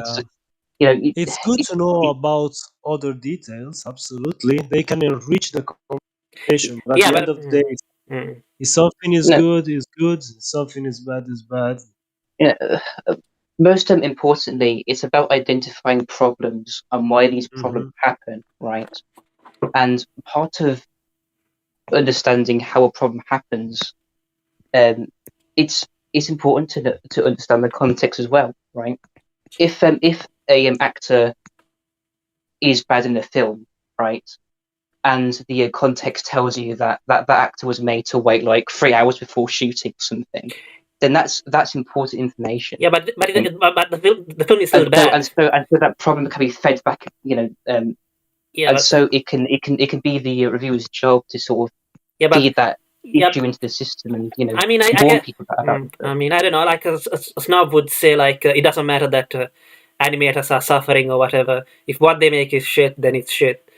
The problem is, it's very difficult to find something that it's only bad. There are for sure redeemable things in almost everything. The problem is you need to be honest enough also to admit when something struck you the right. Because to be critical, I think it's way easier very often when you're doing a review than being like, well, there are this and that that are terrible, but then I found some redeeming in this other aspect. Like we were saying before, the soundscape of the abyss can be very jarring, and we try to understand why they choose to go for the everything is peaceful down there, etc. We speculate, at least. Maybe again we are completely wrong, but at least try to give it a fair analysis. To just go and say no, this is just bad and that's it, can be done. Can be done. I'm not saying. Again, it comes to biases. It comes to trying to impose how we prefer certain things. First, you need to give a fair assessment. Try to be as neutral as possible, and then from there you can also add but. This one could have been, in my opinion, done this way. It would have given this meaning. But this part had some great potential, and for my part, if they did instead that, it would have been even better, so on and so forth. But again, first you need to accept the piece for what it is. I mean, but does it mean accepting it for what it is to judge it by its own terms? Yes, by the author's terms to a degree, even if it's bad. but then you could say that by the author's terms, the pedo bait is fine. Of course. That's why I understand it. I don't justify it, but I can try to understand it. There is this big gap between trying to understand why it's there and try to justify or accept itself. It's the same reason why you can understand why the creator of that French movie, Mignon, I don't remember the name, well, made that kind of terrible movie. Doesn't mean I need to support it. I can try to understand the reasoning, and I can reject it 100% because it goes against all my morals, goes against all my values, and so on and so forth. Tudy, are you still there? Yes. Sorry. I should have told you this much earlier, but if you want to get a word in, you have to interrupt us, and you're free to do so. No, And welcome. it's fine. It's fine. I didn't care much about the death of the author. Anyway, I see. Sorry. So, what is your score for Made in Made in Abyss? Abyss. Yes. Used to be 7. I didn't like the first season that much, but now with the movie and the manga, I think I go for an 8. I used to hate the character designs, but now I'm in two minds about it. Like, I hate it in Kaiba, but here I feel like it's not about the drama as much as it's about the misery, the torture, the darkness. So it's kind of fine that they are the way they are. If it was more like Kaiba, like the drama, I feel like the cuteness, the Moe will detract from it. But here it doesn't matter that much, I feel. I'm glad to find somebody else who doesn't like Kaiba. Finally. That part of Kaiba. The rest of Kaiba I like. Oh, but okay. that the characters I don't like at all. There. Here, two minds about it. There are good things or bad things about him. I see. Anything else you want to add about Made in Abyss? I don't know. Probably. No. Okay. So, yeah, we discussed. We didn't really talk much about Nana other than she's cute, because there really isn't much else to say. Is there? Well, I think we better maybe we should let people discover the character, because it's one of the best parts, and her story is well explored in the last episodes. I don't know. I don't feel like spoiling everything. Maybe some of the people who watch the review will be curious enough to give it a try. I mean, but the character it's well crafted. Lots of layers, and it moves in a very dynamic way. A bit fast, but it's understandably so. Yeah, I mean, I should probably watch the film at this point. Yeah. The film makes her change quite a bit, but wow, if it's a few good punches in the guts when you see the interactions between her and the rest of the cast in the movie. I guess not a bad time to watch the film, given that season 2 is coming. But you know how anime releases they say it's this year, but I don't believe it until it comes out. Honestly, I don't expect to see the end of Made in Abyss like ever. Like they have 4 chapters a year. Yeah. Oh god. It's something I'm worried about as well. Yeah. When I saw all the paces. Yeah, that's kind of a suspect thumbnail you've used for the stream. I'm still waiting for the Ippo versus Miyato fight in Hajime no Ippo, dude. Chapter 1300 or whatever. The one thing I'm glad is another manga I'm following. It's by all of them. They are slowly being translated in English. So at least that. I know that one day I'll have it all. Which one? Beastars. Okay. Yeah, we could. Dude, I like that. We should talk about that. Yeah, too. I like that's true. Yeah, it's a really good one. Yeah. I just got to the part where they introduce the character Melon. So, have you watched the show? Have you watched the TV show? No, I haven't watched the show. I just read season 1 is better than season 2, but it's okay. I don't know. Okay. Get arcane like 3D effects. I don't know. Figure it out. Yeah, no. I saw some scenes. It's interesting how they use the 3D is okay, but it's just bad. I mean, Arcane did it good. Just do it like Arcane.